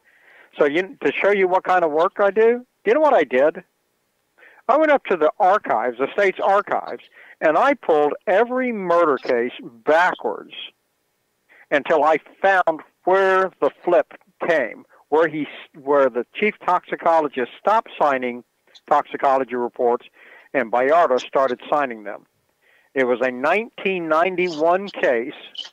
It was a murder case of a 2-year-old boy by the name of Christopher Wohlers. A guy by the name of Gerald Zuliani was prosecuted and convicted for the death of that child, though the evidence suggests that the child's mother was the killer and her boyfriend took the fall. This was the second boyfriend in a row who was accused of injuring that 2-year-old, which tells you it's mom. It's not the boyfriend's. Now, in that trial, I pulled the transcripts. The district attorney tries to have Bayardo testify about the toxicology, but the toxicology report is signed by the toxicologist. The defense attorney objects. The DA says, "Oh, that's no problem, Your Honor. We'll bring in the toxicologist after lunch to testify," which they did. Starting the next day, Bayardo and the deputy medical examiner signed all the toxicology reports thereafter. The reason being is the Travis County was farming their toxicologist out for profit doing tests for surrounding jurisdictions where the DPS is too backed up. Their toxicologist spent almost all his time running tests for surrounding counties, drug tests for samples taken. If the toxicologist was on the stand waiting to testify, they lost a whole day of profit. So since the defense attorneys are ignorant, they just started having the medical examiner sign the toxicology report alleging that they did the toxicology themselves. Right. Which they didn't. And I put an end to it when I had Bayardo removed in 2007. And then the relevance of these, the drug test, is that it's important, not that we're trying to prove that Stacy was on drugs, but when Lisa Tanner found out that Rodney had an alibi, his cousin Chris Aldridge, she knew that Chris had made a statement that they had gotten high together. And so that was her opportunity to discredit Chris Aldridge before he, and so they can before they put him on, right. That was his alibi. So she got that information. So she was able to tell Judge Towsley, like, oh, look, this is ridiculous. They're going to try to say she's, a crack user. And now let me add another level of fraud here. They took her alleged hair samples that Bayardo collected and sent them to another lab to have the hairs, because of their length, tested to show drug use over time. They sent the hairs to National Medical Services. Do you know who one of the co-founders of National Medical Services is? Who? Elizabeth Johnson's husband. What? Yep. Oh my God. Who testified in the O.J. Simpson murder trial. Okay. And Innocence Project tried to do their own hair analysis testing, and the state won't allow it. Yeah. And they will not allow any other blood or urine testing. No, but you got to be careful. Well, see, they have to be careful. And you see, one of the other pieces of evidence that Heaven has that I sent out to the Innocence Project here a couple of weeks ago concerns the belt that Stacy was allegedly strangled with. Do you know there's actually 3 pieces? They've never released the middle section of the belt. Okay, so I need to go pull up this document. Right. There's a handwritten document. When you find it, let me explain what it shows. When I noticed almost immediately that the 2 pieces of belt the belt buckle end and the long end found on the county road do not in themselves appear to be long enough to go around Stacy's waist. So in the new pictures I've got, they have the belt laid out on the ground at the crime scene with a 6-inch tape measure. With that, you can extrapolate the length of the belt. It's about 21 to 23 inches tops, the long end. Yeah. The short end with the buckle is 6 to 8 inches long. Together, they're 29 to 30 inches long. It's not long enough to go around Stacy's waist. Now, the crime scene people recognize that problem too, and in their notes, they raised the question of a third piece. And why would they do that? Since they had both the buckle end, which was rushed to the crime scene when they found Stacy's body to give to the sheriff's department, with the long end, they could then check to see if that belt would go around Stacy's waist, and it wouldn't. So they questioned that there's the possibility of a third piece missing on that belt, if it's Stacy's. But if the killer is a skinny guy, which David Lawhon is, then this belt is long enough to be his belt. Do you see what they're doing? The middle section that they're hiding has David Lawhon's DNA on it. That's why they don't want anything tested. I didn't realize that until just within the last couple of weeks. I've never seen it. I just assumed it was a woman's belt. I guess because it was braided, and I don't usually see men wearing it. Right. No, I can tell you. This is alleged in the trial testimony to be Jimmy Fennell's belt. And Jimmy Fennell hadn't had a 29, 30-inch waist since he was probably 12. Yeah, I don't know. They both put a lot of weight on. If you look at the pictures in the 2020 episode. Yeah, but he's still 29-inch waist, though? He's not 28, 29, 30-inch waist. True. Yeah, that's definitely not. Now, what Kevin has are high-quality photos that I gave him that show all the ends of the belt. And it tells you that the section with the buckle and the long piece do not match. That there is a piece that fits between the buckle end and the long end laying on the side of the road. Let me pull that. And that's what the handwritten notes from the criminalist say, that there appears to be a third piece. And see, what's even more interesting is the crime scene video does not show them measuring that belt to go around her waist, which they did. Right. What did I do? Which is, again, editing out, evidence. Yes, we were just speaking earlier, saying that it's in the omissions is where where all the questions arise from. That's where this case falls apart. Is on the hidden. Constantly talking about Rocky Wardlow didn't search the apartment, but the state their stance seems to be, oops, so what? We wish we would have, but you've seen Paul Alexander's statement of describing the truck when he found it that night at 5:30. Yes. He states that there appears to be what appears to be a bag of clothes behind the bucket seat in the truck. When they come back at 7:30 after Stacy's reported missing, there is no bag of clothes in the truck. They found 2 bags of clothes in the dumpster, clear bags. Now, I talked to the detective who found those clothes, and I pointed out, said, well, why was that an issue? And he says, oh, Dave, anytime you find clothes, a backpack, bags of clothes around a school, you immediately have to launch an investigation because it's indication that a student is going to run away from home when they get out of school. So those bags of clothes in that dumpster, and he told me, because I asked him, he said, oh, no, Dave, these are not clothes that you would throw away. And there are news articles of Ronnie Duncan talking about the bags of clothes several days after the fact, sitting next to his desk. Now, here's the key that's coming. After Ed died, Texas Ranger Rocky Wardlow rewrote the evidence spreadsheet for what was collected at the high school parking lot. He wrote out the clothes out of evidence.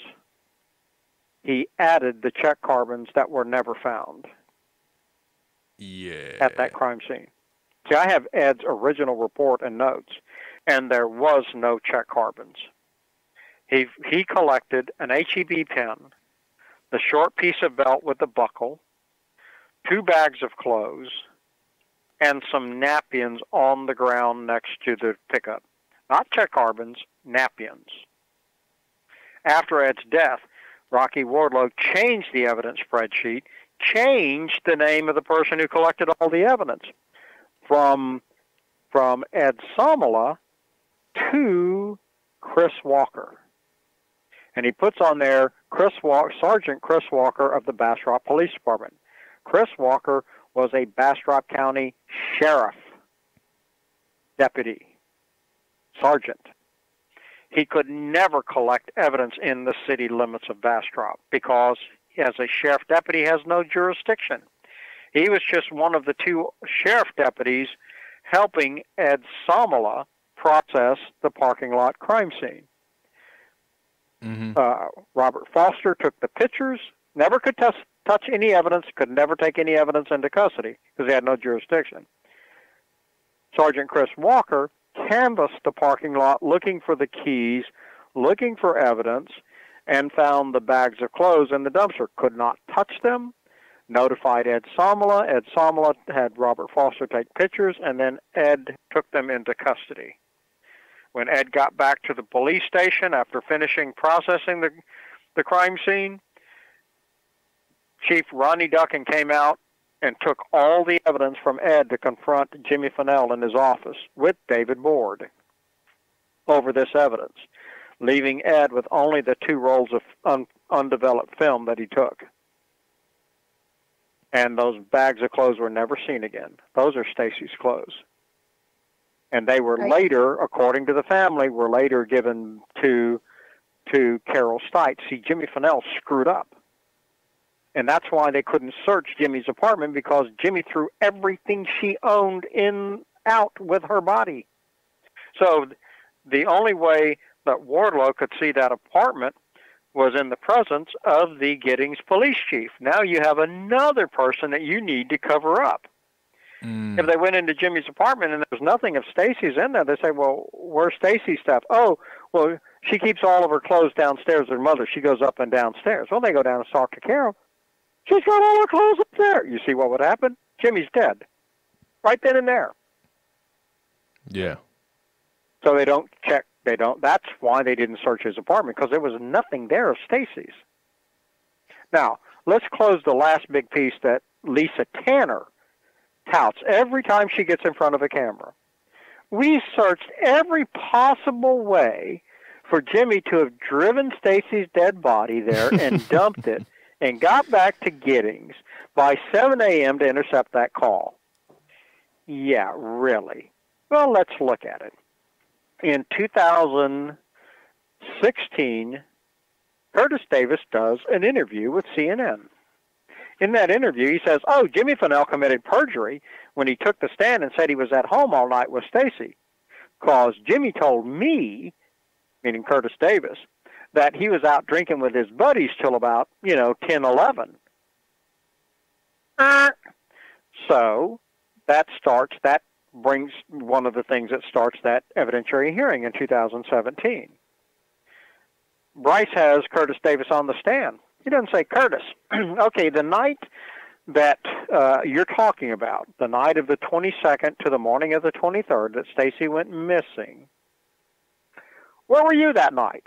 Oh, well, starting at 7 p.m., I was working the 12-hour night shift at the Bastrop County Jail from 7 p.m. to 7 a.m., the night of the 22nd to the morning of the 23rd.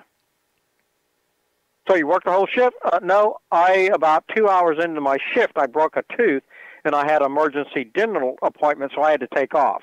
Oh, so you drove from Bastrop back to Giddings, where you live, where Jimmy lives. And you're saying that Jimmy told you that he was not home. Isn't it true that Jimmy didn't tell you that? You're the one who picked Jimmy up and drove him back to Giddings, leaving the pickup with Stacy's dead body in it in the possession of Rocky Wardlow, David Ward, and Ed Samala, like Yolanda Felix said in the video framed. But he didn't. Now, that CNN interview that I have goes further. Curtis Davis then tells CNN that when he came to work Tuesday morning, the 23rd of April, that when he walked in the break room at the jail, the sheriff's department break room at the jail, that there's Jimmy, and he's not in uniform. He goes, what is Jimmy doing here? He doesn't work here. He's a police officer in Giddings. Why is he in uniform? This is all very confusing to me. Really? Because you weren't scheduled to work the day shift on the 23rd.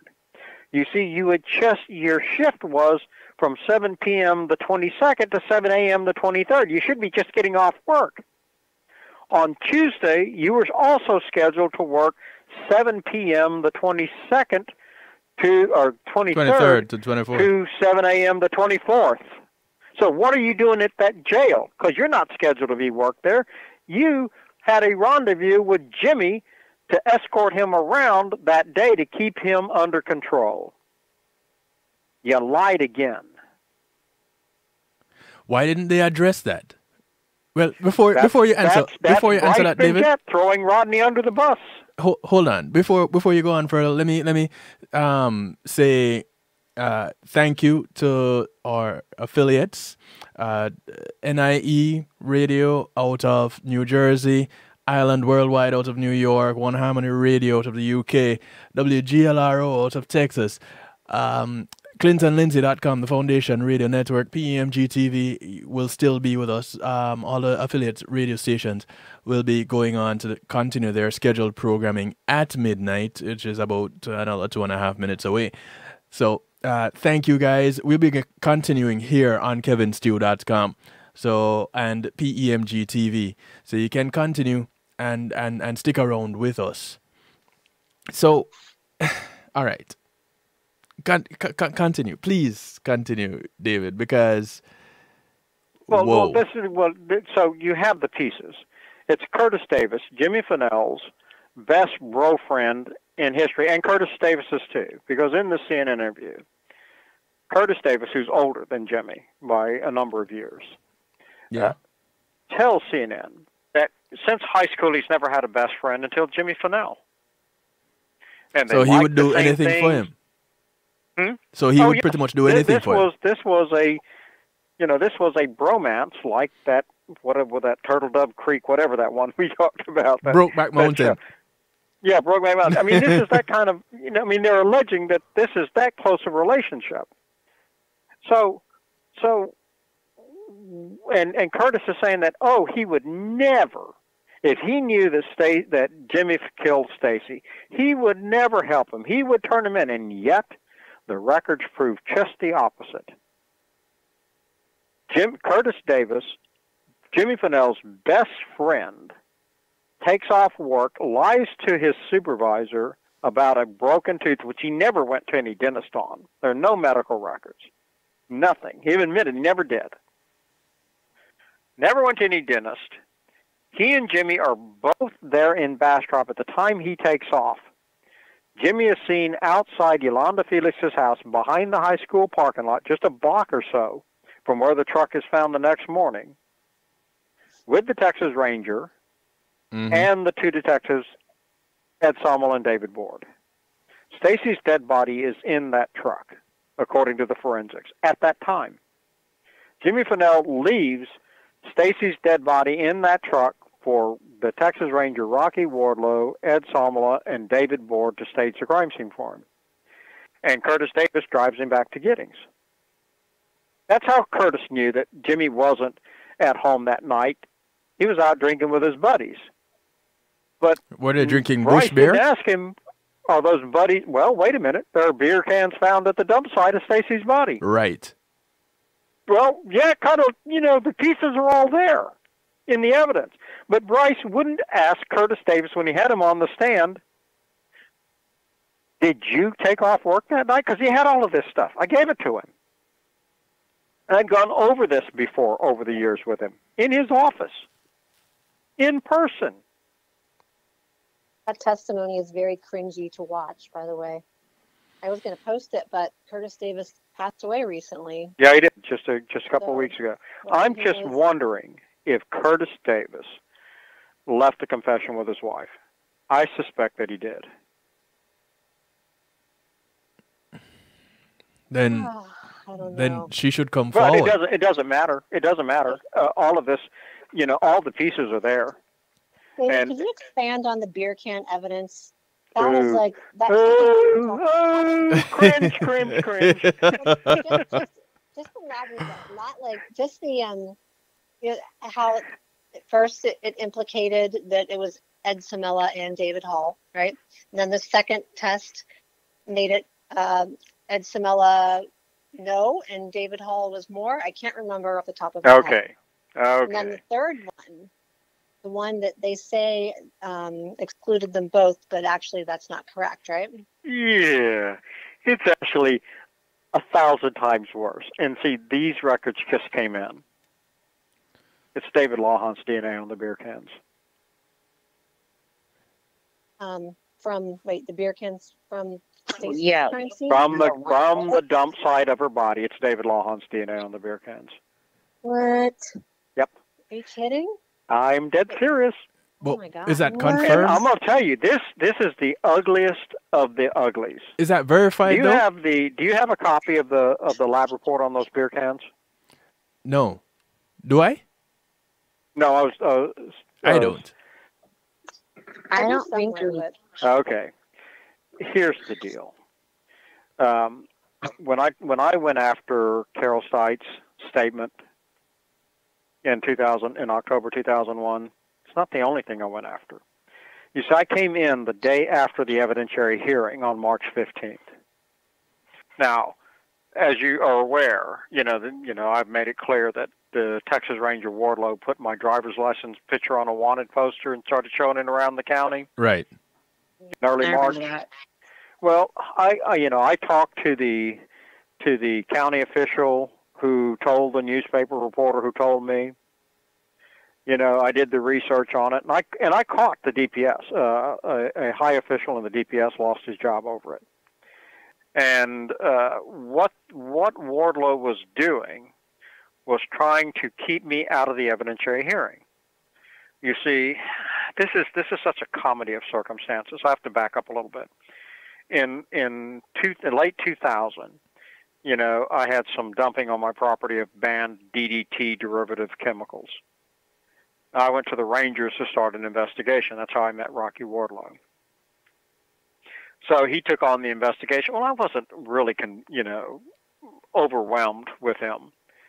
And so I talked to our governor's environmental officer. The governor's office was Bush at the time. And with the state's environmental officer and the Texas National Resource Commission, we caught the perpetrator, confiscated the chemicals, and had them destroyed. All the while, I just forgot about Rocky Wardlow. And then after this is all done, in early 2001, Rocky called me and says, "Well, Dave, I've completed all my investigation. I can't find anything." I had to laugh. I said, "Well, Rocky, you don't have to worry about it. It's all taken care of. We already caught the people and confiscated the chemicals, and they've been destroyed." What? So I explained it to him. And I told him, I said, "Look, I'm not impressed. And I sure hope to God that nobody else in Bastrop County ever needs, an investigation by you, because I don't think you're competent." He said, "I've done criminal investigations before." I said, "Yeah, when?" He said, "Remember that 6-month-old baby that was kidnapped here in Bastrop?" And I said, "You talking about the one this last year where the 18-year-old babysitter kidnapped the baby?" "Yeah, I handled that investigation." I said, "That's exactly what I'm talking about, Wardlow.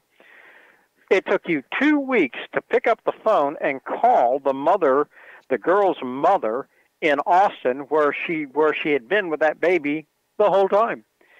Anybody else that was even mildly competent, the first thing they would do with an 18-year-old kidnap a baby is call the girl's mother. And yet it took you 2 weeks to do it."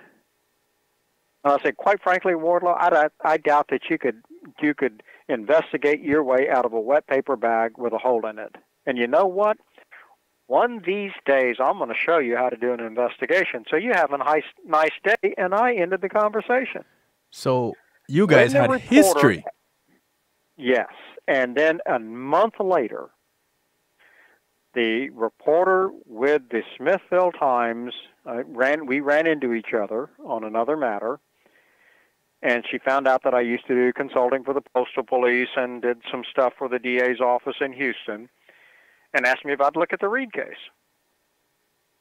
It never occurred to me that Rocky Wardlow was the investigator in this case.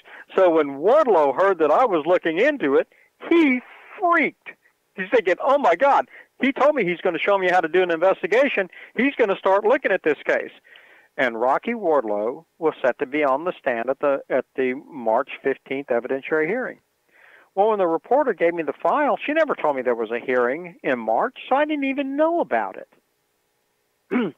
The reason I hadn't started investigating was I told the reporter, based on a nickname I have that we've seemed to Botinski have mentioned once or twice tonight, that I would not stick my nose into this case unless I was asked in by the family.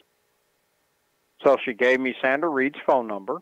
When I got back to the office, I called Sandra Reed. She was out playing bingo. I talked to Richard or Roderick, told him who I was, told him that the Smithville Times has requested that I look at this case, but I told them that I would need y'all's permission to do so first. And so when their mother got home from bingo, have her give me a call and tell me yay or nay. I never heard from her. It was over. I wasn't going to look at the case. And then the wanted poster showed up. And then the hearing, after the hearing, the reporter calls me at the office and says, "Where were you?" And I go, "Where was I when?" "Today." I said, "Here at the office?" "Why weren't you at the hearing?" "What hearing?" "Oh, I didn't tell you about the hearing?" "Well, apparently not." "Well, you should have been there. Rocky Wardlow was on the stand." And bam, I go, "Oh, son of a gun." Now I know what this was all about. He didn't want me in there to see him on the stand. Then I realized, crap, he's thinking I'm looking at this case based on the last comment I made to him that I was going to show him how to do an investigation. When the two never met. Now, since he wants to go after me, I don't need the Reed's permission to do anything. This is now personal, and that's how I got into the case. Rocky Wardlow did it to himself. But no, my mind is still swirling about David Lahan's DNA in the beer cans. Well, I really haven't gone past that, David. Yeah, well, let me explain as much as I can on this. Mm-hmm. When I came in, they introduced at that hearing, they introduced the lab reports on the beer cans. Both the defense and the state introduced their copies. When I got to see the file, I noticed that both the state and the defense copies were both fax copies of the lab report. Now I thought, wait a minute. If both sides are using fax copies of a lab report, and the first page of the lab report is the second page of the fax, and the fax cover sheet is part of the official record. So where the hell is it? So in October 2001, I filed public records request with the DPS for the fax cover sheet. And boy, and that started off a fight. It went from October to December. They would tell me they sent it to me. I said, "No, you didn't. Don't pull that crap on me," and I requested again. And they would tell me on the phone, "Oh, it's been destroyed as part of the normal records retention program." I said, "Yeah, put that in writing and see what happens." And they wouldn't do it because that's destruction of evidence. Back and forth until I finally got it in December 2001. The fax cover sheet is from Will Young's boss. It's faxed from the DPS office in Austin to the district attorney, Charles Pennick's fax number. In his office, which is directly across the hall from the courtroom where Reed's trial was taking place. Excuse me. Anyway, in the memo box, in handwriting of Irma Rios, the head of the lab, she addresses to Missy. "Will Young isn't in, so I signed his report, Irma." That makes the lab report hearsay. The state could have never given it to the defense. It's not signed by the serologist who did the test.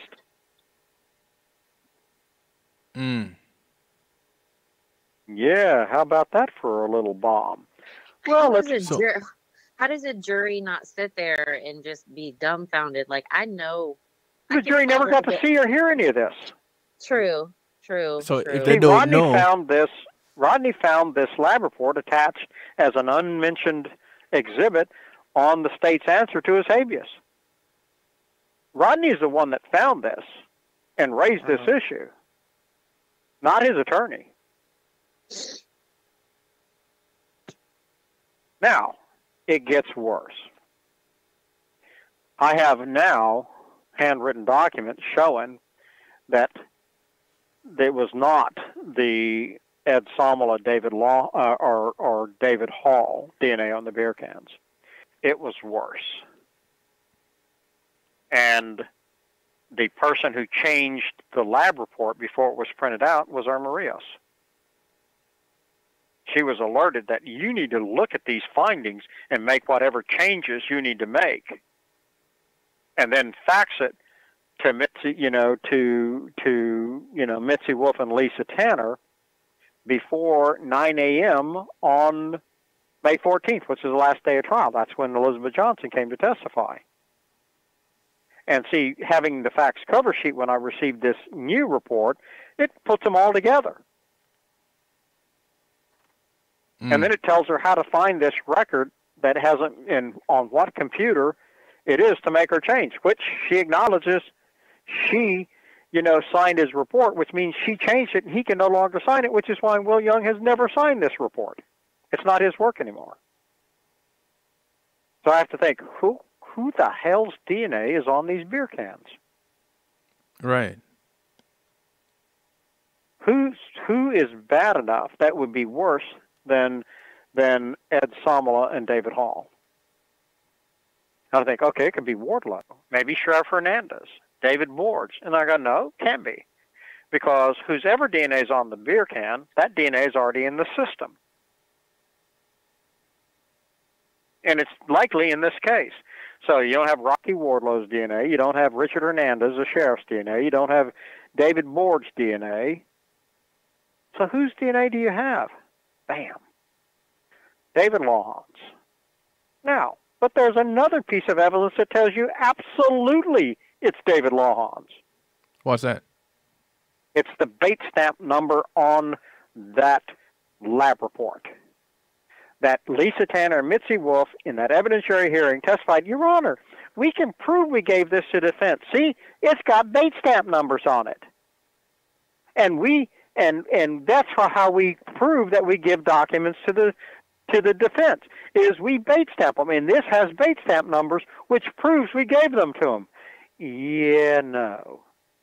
You see, all the bait stamp numbers in Rodney Reed's case are ink stamps. It's on that rolling wheel that has 6 numbers.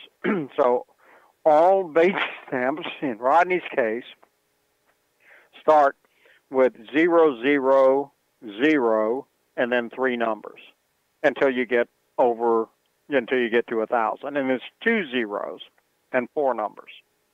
Mm-hmm. But these are big ink stamps. Stamp the ink blotter, stamp the page. Stamp the ink bladder, stamp the page.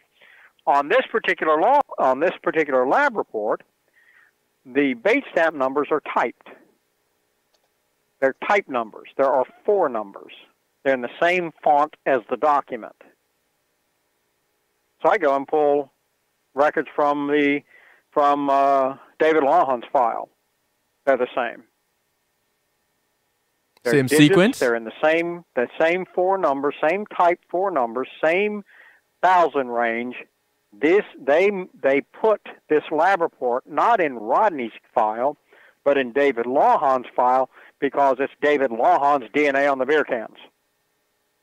And that's where they had been hiding it until Lisa Tanner got her clever little self and said, oh, I'll just go ahead and attach this to the state's habeas and put this in the record.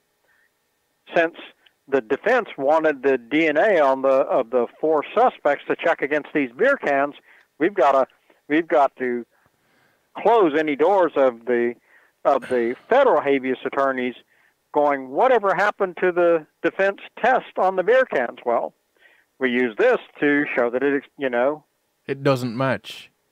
Right. So it's not that they identified whose DNA was on it. They identified whose file they put it wasn't on, whose wasn't on it. And then all of the other evidence, the panties and other stuff, all directly trace back to David Lawhon's case with Marianne Alt. So the fact that they're using Marianne Alt's panties on Stacy to cross-contaminate would only fit that they would have the beer cans would have David Lawhon's DNA on it, as would the missing piece of the belt, which is why the state doesn't want the defense to test that belt, because it could accidentally come back with David Lawhon's DNA on the other part of the belt. You see all the pieces start coming together? Let's real quickly address how Stacy died. Let's real quickly address that. Okay. Because I'm going to tell you what my records show how and when she died. When Jimmy Fennell was last seen chasing Stacy up the stairs, it was about 8:30. Okay. Just before, right at sundown, beginning of dusk. Carol says, oh, they were chasing also happy. Stacy had pulled some little joke on Jimmy, and he's chasing her up the stairs. Mm-hmm. Well, it really started out with Stacy had been taking a nap, came downstairs, asked Carol, have you seen Jimmy? He says, oh, yeah, he just walked around, you know, the building like he's going to the mailbox. Well, that's where Jimmy's truck's parked.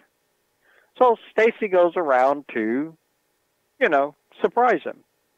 Well, Jimmy's setting up the truck to kill her and transport her body.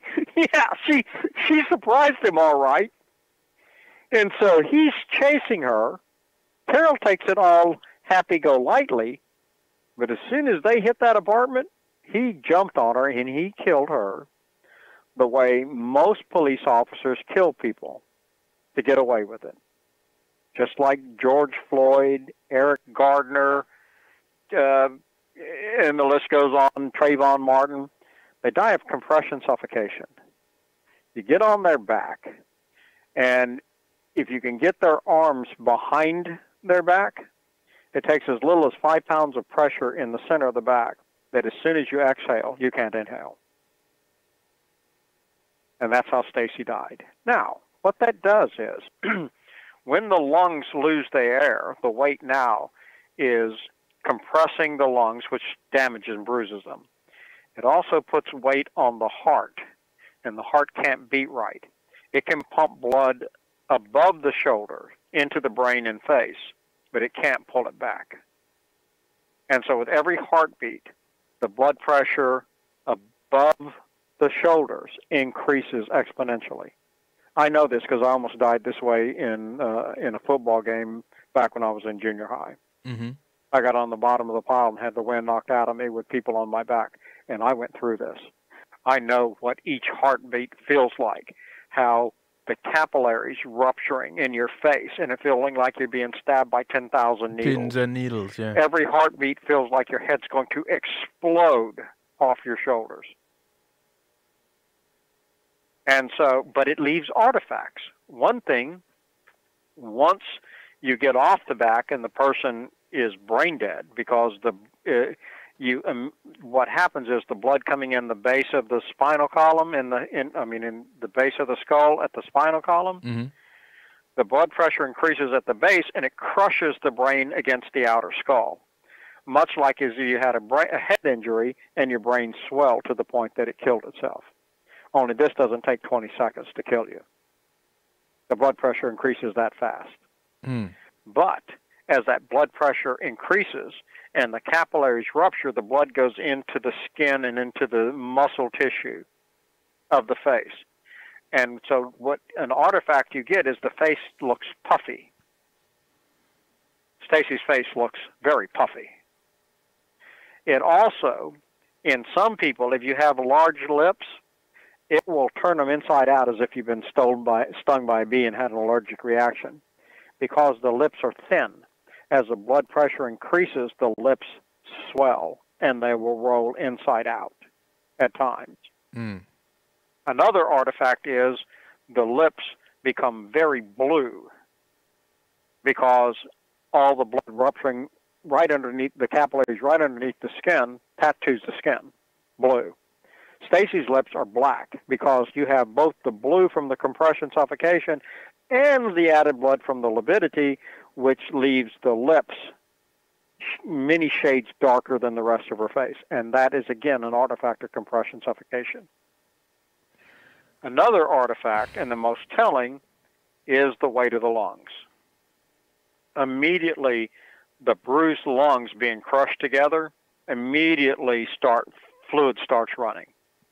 Now, right after compression suffocation, when you see an autopsy report of somebody right after, done immediately the next day, and the body refrigerated, the lungs will be more than twice normal because of the excess fluids. That's what Stacy's are. That's what would George resemble Floyd's drowning, lungs are. which would resemble drowning. Yes. Well, actually, they're lighter than drowning because you see in drowning, if you aspirate the water, the surrounding water pressure will put more water into the lungs than is normal.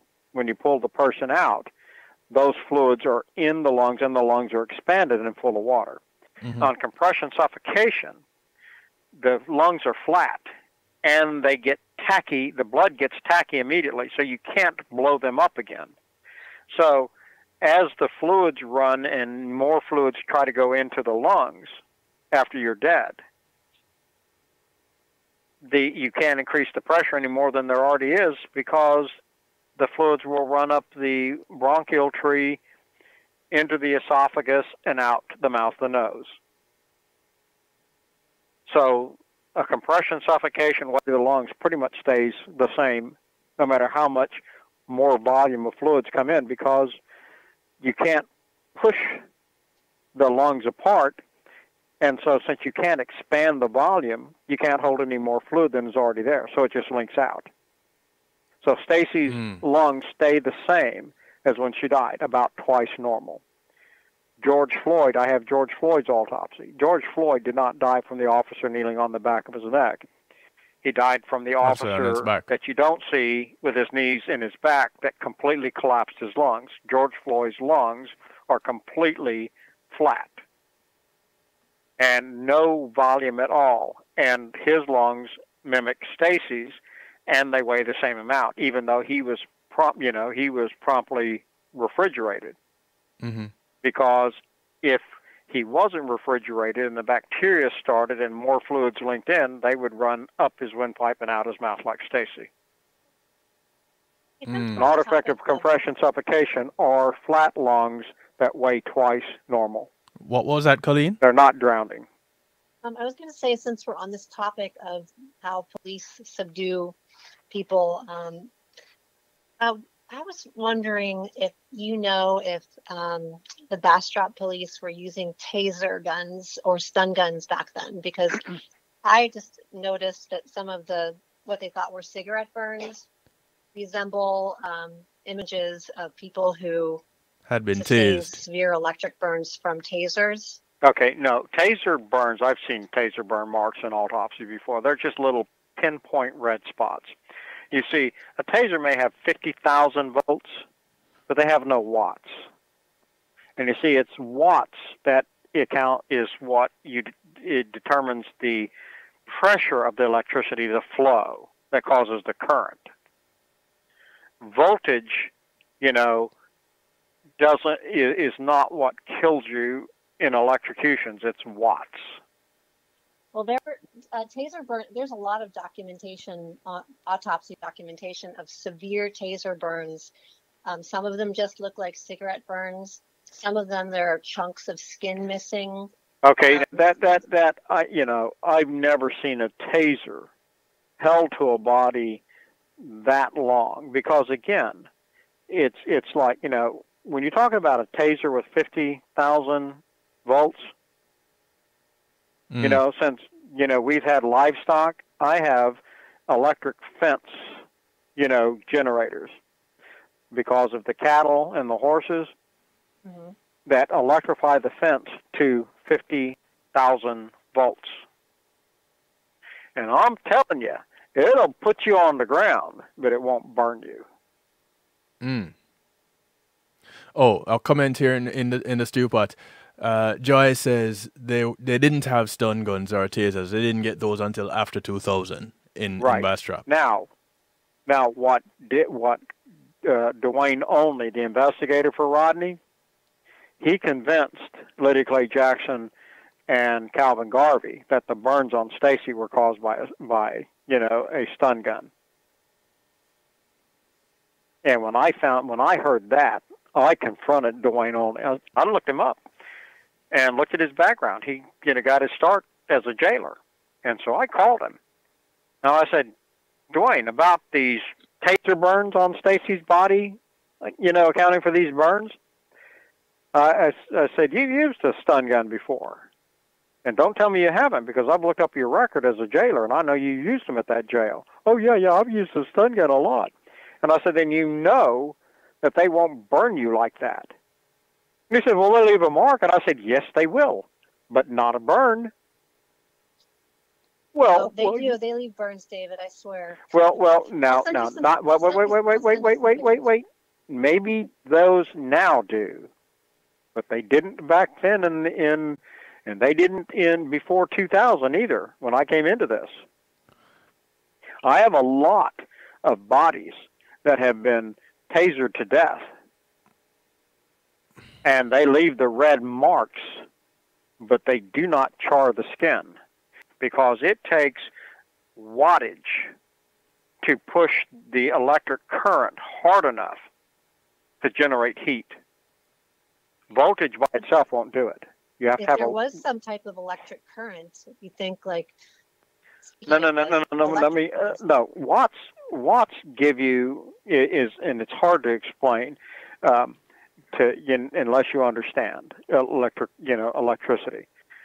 The watts act as it's like a water hose. Can have water in it, but no water's running out the end until you open the valve. Well, what makes electric current really run is the wattage. The more watts, the faster the current runs, and the more deadly it is. And so and stun guns are not supposed to have any wattage. What you're doing is you're grounding, and so the flow is from a high concentration of electricity to a low concentration, meaning the battery in the taser has compressed electrons, and they will run downhill, but they're not being shoved at high speeds, which causes friction, which causes heat, which causes the burn. And so up until in the last tasers I've ever seen, I've never seen a taser with any wattage that could shove the voltage to create the heat that would actually char skin. They will leave a red mark, but I've never seen one that chars skin. And it's just hard for me. Now, if you got burns like that, I would suggest that you were tortured with bare wire stuck into a 110 battery or something outlet. Okay. Yes, which is, some type of generator. Which would give you the current that would give you the burn. But again, that doesn't char. That burns you just like putting your hand on a hot stove. It'll give you a blister, skin blister. To get that to the point that it would char the skin, the contact point, depending on the wattage, the lower the wattage, the longer the contact. And see, that's just, I can't believe any taser would have that kind of wattage, because it's a guaranteed death sentence to use that. So I'd sure like to look at anybody that's saying that these are taser burns, because I got to tell you, that doesn't make any sense at all. I'll send you some pictures that I have that I found. Sure, yeah, I'd definitely like to see them, and Kevin will give you my email address. Yeah. And I looked. I mean, I said that tasers, they came out in the early '90s, but that doesn't mean all police were using them. But that doesn't mean you didn't have access to one, or some farm. Yeah, but again, but a taser would never have wattage because it could kill you. It would be almost guaranteed that it would kill the majority of the people. So that makes no sense. So is that why it would affect people that had pacemakers differently? Well, pacemakers, yes. Pacemakers, it interferes with the pacemakers when you get that kind of shock. Or if you're subject to cardiac arrhythmia, the longer you're tasered, the more likely that you will cause the heart to go into arrhythmia, and you would die after the taser. And people do that all the time. So, all right. Several years ago, there was an incident at Bastrop High School where a police officer tased.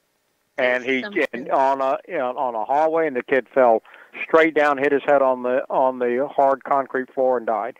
Had another one in Austin. They did that dumb shit, police officers, and you can tell when you see the video, these are numbnuts that shouldn't ever be in law enforcement and never given a taser or a gun. They're Barney Fife type people.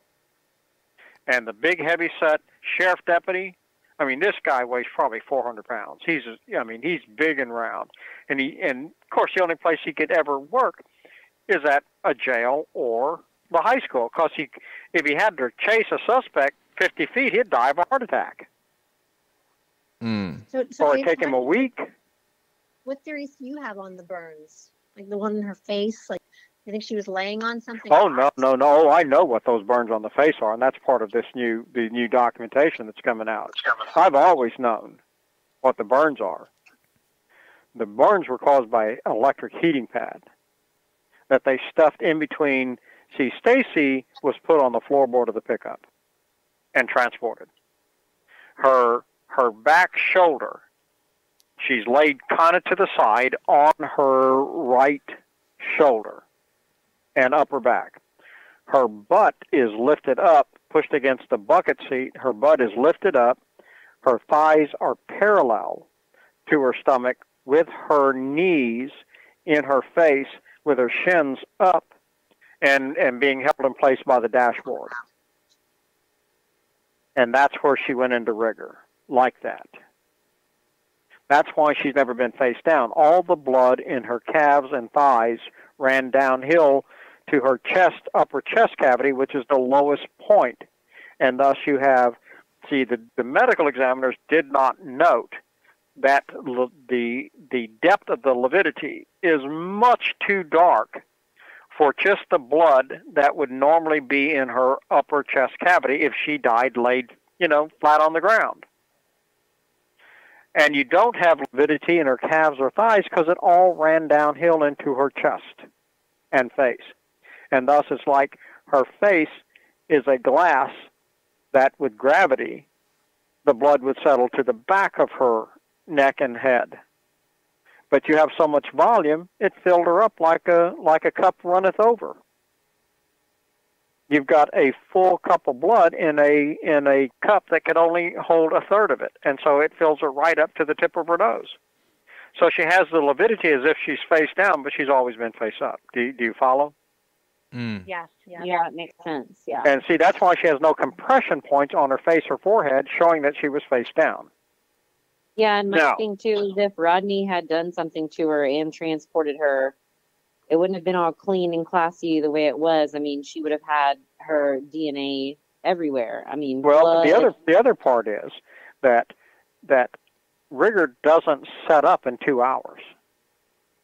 Right. You see, rigor is really from 7 to 12 hour process, depending on temperature.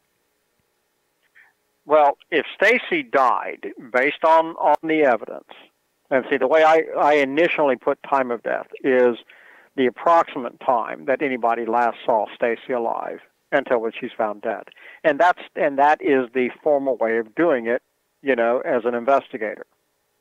The last time you see her alive is the last time anybody knows she's alive, so time of death begins then, and then you try to refine it as you exclude and include evidence. But Stacy was last seen being chased up the stairs by Jimmy.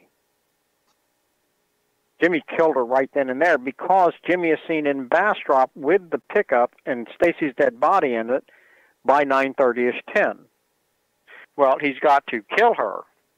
He's got to get her body downstairs into the pickup, into the floorboard. He's got to get all of her items and clothes put in trash bags to cover her up to make it look like if he gets pulled over, it looks like he's going to do laundry. You see why the clothes were so important? It covered her body on the floorboard. Now, how would they keep a heating pad hot in a Electric heating pad. They moved her body to, you see, originally, when Jimmy left the truck in the hands of the Texas Ranger and Curtis Davis drove him back to Giddings, the Ranger and them decided, well, she's already going into rigor. The blood is setting, lividity. The easiest way to do this is put her body on the railroad tracks, and the 4:30 train goes through Bastrop about 50 miles an hour. Going south, it would chop her into pieces and take care of the lividity and the rigor stuff, and then they could plant the panties that says, oh, these are Stacy's panties that we got off the body, and they could still frame whoever they, law on like they were planning on. But the 4:30 train didn't run that morning. And so they're waiting and waiting while her body's on the railroad tracks. That's why her truck is parked, like 30 feet from the tracks. And the tracks are behind a row of bushes. You walk up the side street, it goes over the tracks, so you don't have to walk on the ties and stuff. And you go down the tracks about 15 feet, and her body's now behind a row of bushes, so any cars coming and going wouldn't see it. And her feet are sticking up in the air like if she's in rigor. Her feet are sticking up to be catches to catch on the cattle guard, the front of the train, and the rest is history. But the train didn't run. Now, while they're doing this, waiting for the train to run, Paul Alexander comes into the parking lot, sees the truck, and makes a note of it. So they're like, oh, crap. We can't put her body back in the truck and move it to another location, so we got to leave the truck here. So I loaded her body in another vehicle and drove it to a site where they had a power supply. Now, the Bluebonnet Circle where they found her body is off the Farm to Market 1441. Well, guess who lives on 1441 just a little ways from Bluebonnet Circle? Who's that? Sheriff Richard Hernandez. Oh, come on. Yep. Dun, dun, dun, dun, dun, dun. So here's a question in the stew pot. How would Jimmy get her downstairs into the truck without being seen? Oh, look, this is Giddings, a town even smaller by 2 to 3 times than Bastrop. Everybody's in bed by 7. I mean, and this apartment complex in 96, it's not a really big economic time. The oil industry crash is over. You're just now getting over that. I mean, the worst of it, the second part of it was in the early 90s. 91, 92, 93, and is trying to come out of it. Little Giddings probably didn't, and there were no jobs. That apartment complex was probably mostly empty. And he's on the front wing section, and he's right downstairs, and there's his truck. I mean, it's not 50 feet, pretty much. And so there are only 4 units where he is, in the little building he is. Right. You're down the stairs. He occupies 1 unit. Carol Stites occupies another. An old guy lives directly underneath him, and I don't know if I've ever seen anybody who lived across the hall. Toppingtons. And I know Carol had been up, the night before was the big fight that Jimmy picked with Carol over her meatloaf dinner. And she was up crying all that night. She probably slept. Carol doesn't tell the truth. So her saying, oh, I was watching TV on my butt, I bet she was in bed asleep within, as soon as it got dark. And Jimmy just, threw over his shoulder, maybe rolled her in a little throw rug and down to the truck. I don't know. But it wouldn't have been very difficult because there isn't any traffic. It's dead. And he's not going into a common area. He's on the front of the building, the street there, and it's country out front of his door. So there's nobody to see him, from the front because, across the street, row of trees and brush, and then the railroad tracks, and then another dead space of trees and brush. So nobody's going to see him out the front door. He's only got 4 units, and his truck is parked right at the corner of the unit.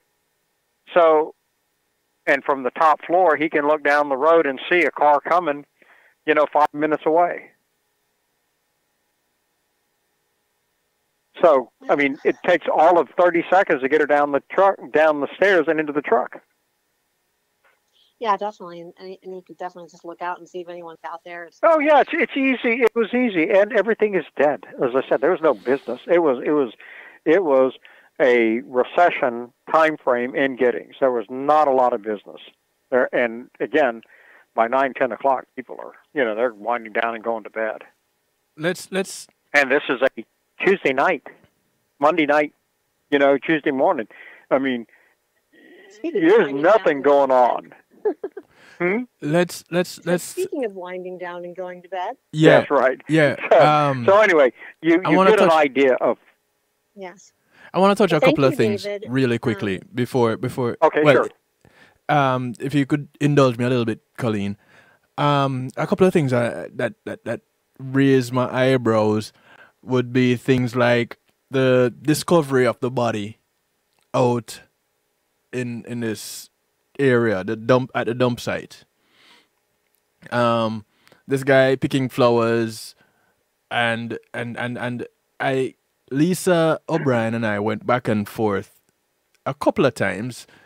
The last time we spoke back in December when we talked about Ed Salmella's death, and so there's a question of the flowers, and then there's a question of what happened between the time the crime lab left the scene till when it got back to the DPS. Right. Okay. So first, the spring of 1996 was one of the worst drought springs, in memory. Yeah. There had been no rain. There were no wildflowers. I don't think you could find enough wildflowers in the whole Bastrop County to make one bouquet. As you can see in the pictures of the crime scene, there's very little grass. I mean, this is April. Normally the grass is thick, everything's leafed out. I mean, you can see no bare ground, but you see all bare ground and just a little green here, a little green there, because it was a drought year. And the drought had started in the fall, and Texas wildflowers that bloom in the spring germinate in the fall, in that October, November, and go through the winter, setting roots and getting established. So the first warm months of March and April, they explode. And everything would be, unless it was mowed, would be 2 feet tall. All along that road, all that grass, flowers, weeds, everything should be thick and 2 feet tall if it hadn't been mowed. Okay. And there was nothing, and it couldn't be mowed. They weren't mowing that strip because of those miniature plum trees, what we call the wild plum thicket that she's laid in, and no brush and no mower could go through that. It'd take a brush hog, and you would have seen if a brush hog had gone through there. So that was, this guy was from the land office. Right. The governor's land office. He works for the state. He was part of it. It was all staged, and he was picked to find the body, and he played his part. Simple as that.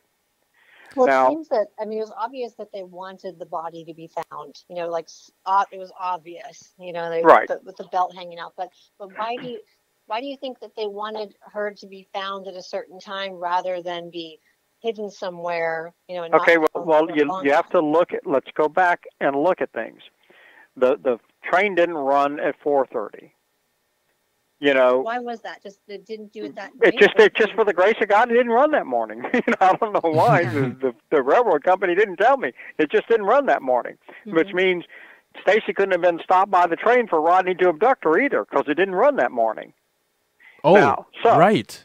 So they had to move the body. Because Stacy's in rigor rolled up in a ball with all these fluid discharges coming out of her face, and it's all over the floorboard of the truck. If she's found that way, Jimmy's toast.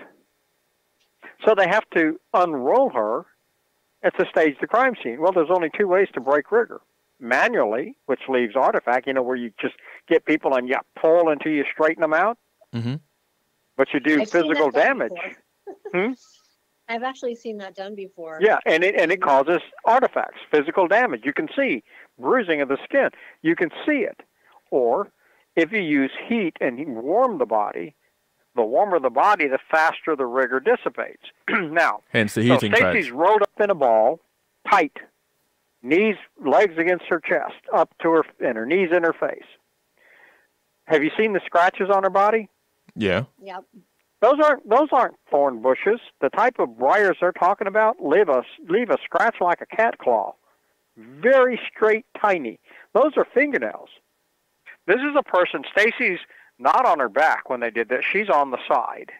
And the guy is in front of her. And he's trying to stuff that heating pad in that tight place between her knees and thighs and chest and breast.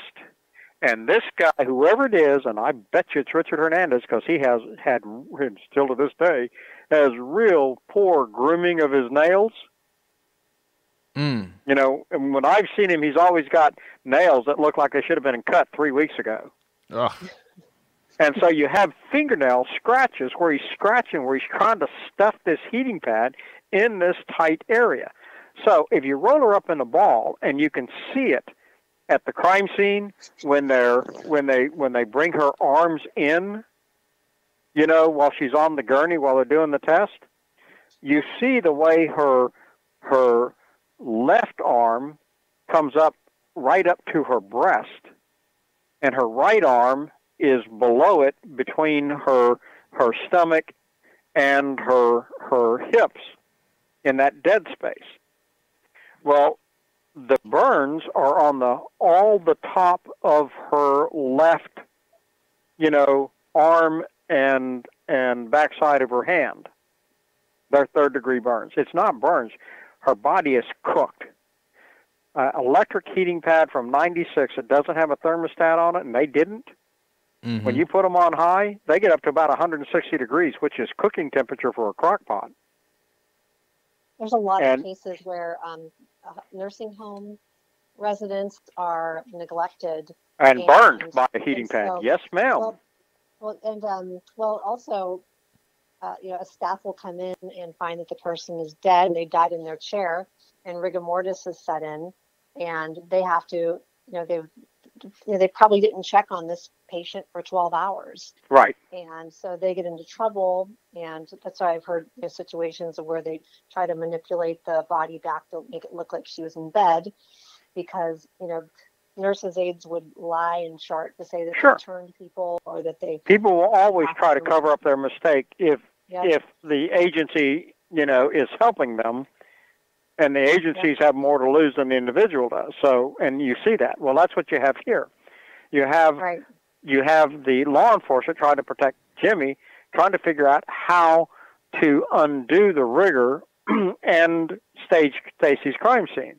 Well, so what you see is the body is cooked. Now, I learned this from one of the family members, that at the funeral, they had to close Stacy's casket because it was a hot day, and the funeral home attendant warned the family, and this is Carol Stites and Crystal and Deborah and all the others, that if they didn't close that casket, that the whole left side of Stacy's face was getting ready to fall off because it's been reconstructed in wax.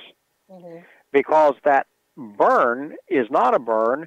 That heating pad cooked her face where the skin is thin next to the bone. Mm-hmm. It cooked her right through the bone, and the flesh fell off, just like the meat off a pot roast bone. So they had to reconstruct it in wax. And I'm going to tell you, if the family doesn't get off this, they're going to end up, you know, Stacy's body's going to be forced to be exhumed. And they don't want that to happen. And they better be thinking about this stuff, huh? For justice. They should want whatever it takes for justice, especially. No, but they know. But they know.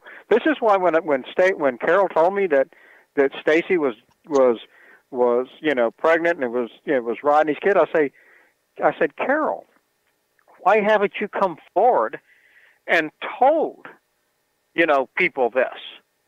You know, and because it's obvious, it's got to be obvious to you that Jimmy's the killer.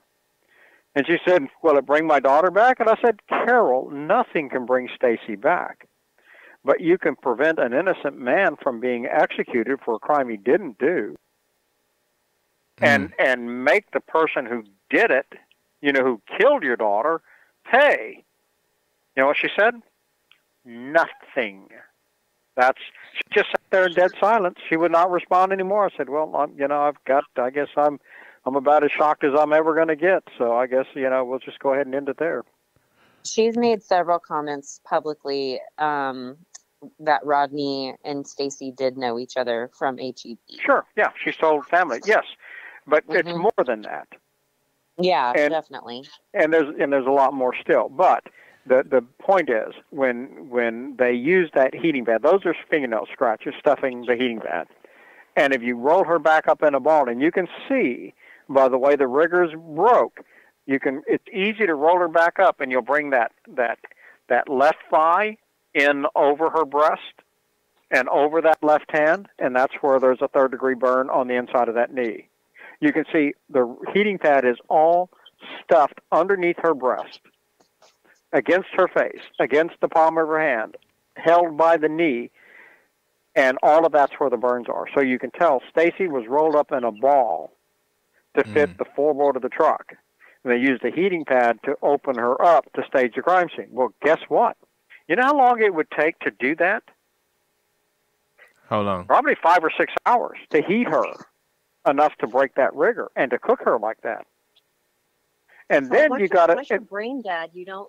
Your body doesn't respond like a normal body. No, it doesn't dissipate. So where the heat is, that's where you cook. Right. Because there's no radiator effect going on because there's no fluids moving. Well, then after they get her heated up, her body temperature is probably going to be 120, 130 degrees, where you got to let her cool down before you can take her and drop her off. So by 3 o'clock, they're racing against time. They want her found before dark. But it took all this time to 3 p.m. to get to the point that they could fake the crime scene, which tells you her body is still hot as a firecracker when the crime team's there. And I have requested from any of these crime scene people any records or notes discussing the temperature of Stacy's body when it was found. Well, they won't produce any. But the color of the lividity tells you that Stacy is way over 100 degrees when her body's found. That's why the lividity is in that deep, deep blue spectrum. If the body starts cooling below the natural body temperature, some of the corpuscles next to the skin begin to absorb oxygen through the skin. And they start turning red. And so that's when you start going from the blue spectrum to the reddish blue, purplish, red purple. And then the cooler the body gets, the more the lividity goes to red. So by the time you come out of the refrigerator after being in the refrigerator at the morgue for 12 hours, there's no blue in the lividity. It's all pink and red because all the blood's been reoxygenated since there's no biological processes going on. No, keep going. I'm sorry. So there's no biological processes, to take the oxygen out of the blood. When you're totally cold, all the lividity is red and pink.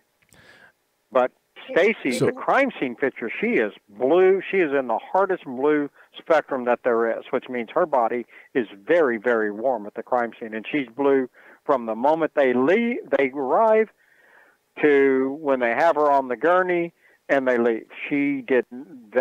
The color didn't deviate any because that's how warm her body is. And there should have been notes about it. And nobody confronted Karen Blakely. I'm guaranteeing you bring back and put Karen Blakely on the stand again and the others, and they will tell you what happened now. If confronted, they will tell you, oh, yeah, we noticed she was hot. We just thought she was in the sun. Now, they knew what was going on. They were part of it. You see it in too many of the notes. And by the way, I have them. So that's what's coming. The other note. Oh, go ahead, Colleen. Now, I want to say one thing, Connie. I want to add one little piece if I can. You run the Free Rodney Reed Facebook page? Correct. Okay. For all the listeners out here and anybody that knows anybody that's interested in this case, from here on out, Rodney Reed's official Facebook page, where you will find the records, is going to be Free Rodney Reed. You will not find any of this on what they call Rodney Reed's official page run by an advocate for Rodney Reed or from Roderick Reed or anybody else. From here on out, I'm releasing these records for Free Rodney Reed's website. And Kevin's got them, and he'll give them to you that you can post. Because I talked to the administrator of Rodney's official page. I said, oh, yeah, Dave, we're not going to be updating that until maybe, late March, just before the hearing. Well, sweet. I told him, screw you, that if that's what you're going to do. Huh? It needs to be out there. People need absolutely, to because if you don't, the pressure needs to be brought on the Innocence Project. They're sitting on this stuff. Now, the files that you're getting now, you will see that I turned them over to the local TV station today. Dealing with the panties being Marianne Alt's. And, oh, by the way, David Lawhon was released from prison last month for Marianne Alt's murder. He's out. No. Yeah. Gosh, I knew that he was up for parole. I didn't think they'd actually let him out. Yeah, Well, he's out Wait, now. say who? Huh? Who'd you say?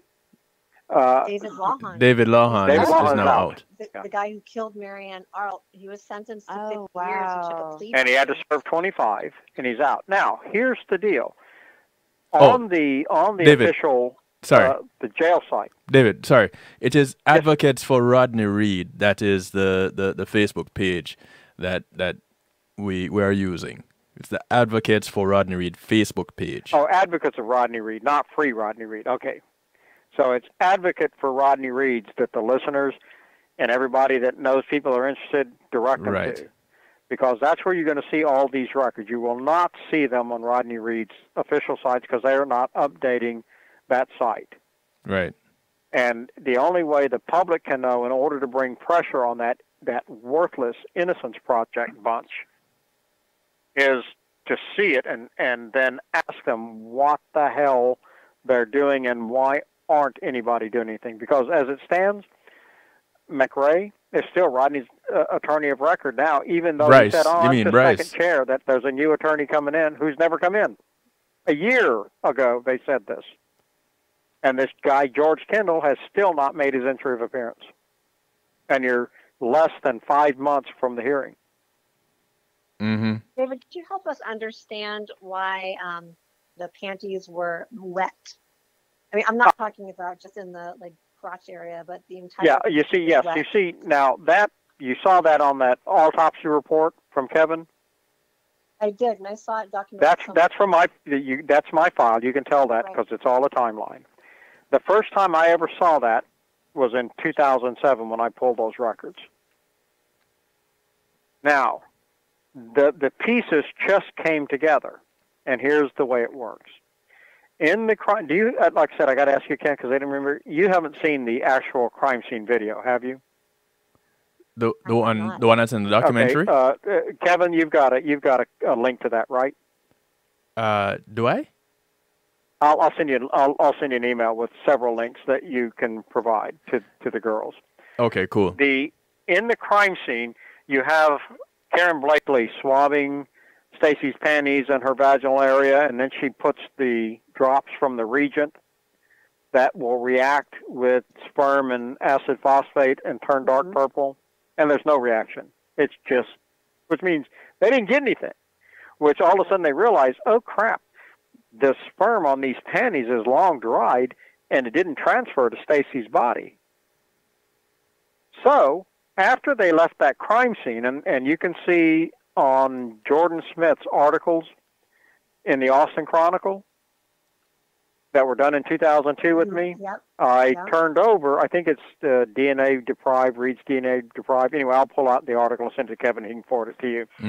In there, Jordan Smith writes, I provided her the morgue log sheet for Stacy. That's not part of that file. It shows that Stacy's body didn't arrive at the morgue until 11 p.m., but it left at 8:55 p.m. Wait, I can't put that up on the screen right now. Yeah. So the body's missing for an hour and a half. Where the hell is it? Well, in the new records, the DPS crime lab also left the crime scene with her body at 8:55, but didn't arrive at the DPS lab until 11 p.m. either, and it's just a mile or two down the road from the morgue.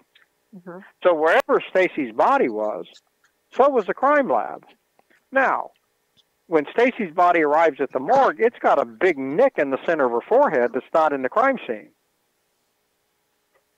So her body was mishandled in this hour and a half. Well, guess what? I have pictures of Stacy Stites with a different pair of panties on. And you can tell these are taking place late at night at another location. What? And the panties she has on are now dark, dark blue, and they're wet. And I have the blockings from the DPS lab. They're Marianne Alt's panties, too. You see, since they didn't get a good transfer of DNA, they went back to another pair of panties, and this time they wet them and then let them set to soften the dried sperm and semen on those panties of Lawhon, and then put them on Stacy to get the cross-contamination, and then re-swabbed. And then insane. Yes, it is. I'm telling you, I thought this was bizarre enough until 3 weeks ago. And now, with these new records coming from the DPS, I'm going, what the crap is this? So, in essence, now, you can't. One thing more, Kevin, real quick. Yeah. That means the bra is not Stacy's either. The saliva on the bra has to match the DNA on the panties, which are Marianne Alt's. So the saliva, the bra has to be Marianne Alt's, and it's got to be David Lawhon saliva on that too. But they said it's Rodney's saliva. Well, right, because what they did is they simply switched and put Rodney's DNA numbers for David Lawhon, and then everything matches. You see, when the evidence is clear, they intended to frame David Lawhon for Stacy Stites' murder in the beginning. And it might have been when they switched, and after Lawhon pleaded guilty just to Marianne Alt's death, and that they decided they were going to go ahead and frame Rodney, that Ed Salmela dropped out of this conspiracy and got himself killed.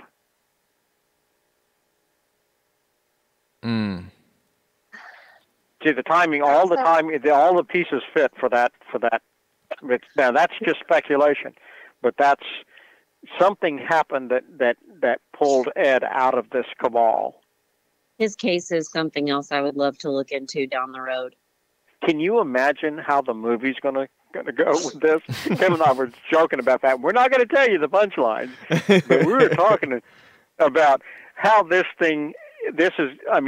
bizarre story, everybody's just going to be sitting going, I can't believe that.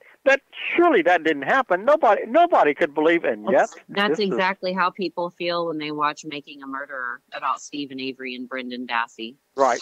And that doesn't even touch this. So the magnitude of the tampering in this. It's pretty on par. Yeah, right. What's that, right. Colleen? Well, yeah. Oh, yeah, sorry. I'm sorry if I'm interrupting. I'm like, no, go ahead. No, you're fine. So I'm having a hard time, like, getting around, like, I'm just assuming that they were framing Rodney all the time. I'm trying to get around that because that's the way I've been thinking for a long time.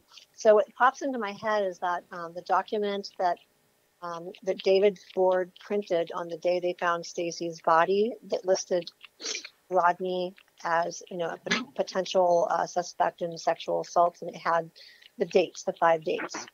Mm-hmm. Right? You know what I'm talking about? Him and Parnell Barnett, which is Pat Barnett, who actually raped Livy Harbottle. Well, actually, the date of that report is not true. That's all backdated. You see, what David Board doesn't tell you is that there was actually, he says he pulled the sex offenders for Bastrop. Mm-hmm. Neither Pat Barnett or Rodney Reed is listed as a sex offender. But there was a sex offender in Bastrop, registered sex offender in Bastrop, whose house where he lived, from the back porch, he could stand on the back porch and see the parking lot where Stacy's truck was. And David Board signed, he had just moved back to Bastrop in December 95, and David Board signed his sex registration card. I have copies of it. And David Board did not mention his name, although he's a black male. In 89, David Board tried the same scam of charging him with rape as he did with Rodney with Carolyn Rivas. And that woman refused to press charges too. You see, there's a lot more to this than y'all have ever heard. And that person, the reason David Board didn't include his name with the list is the reason this guy was in Bastrop is because he was the only witness in a gang murder in Austin. And the DA's office moved him back to Bastrop to keep him from being killed before he could testify in this gang murder, Hispanic gang murder.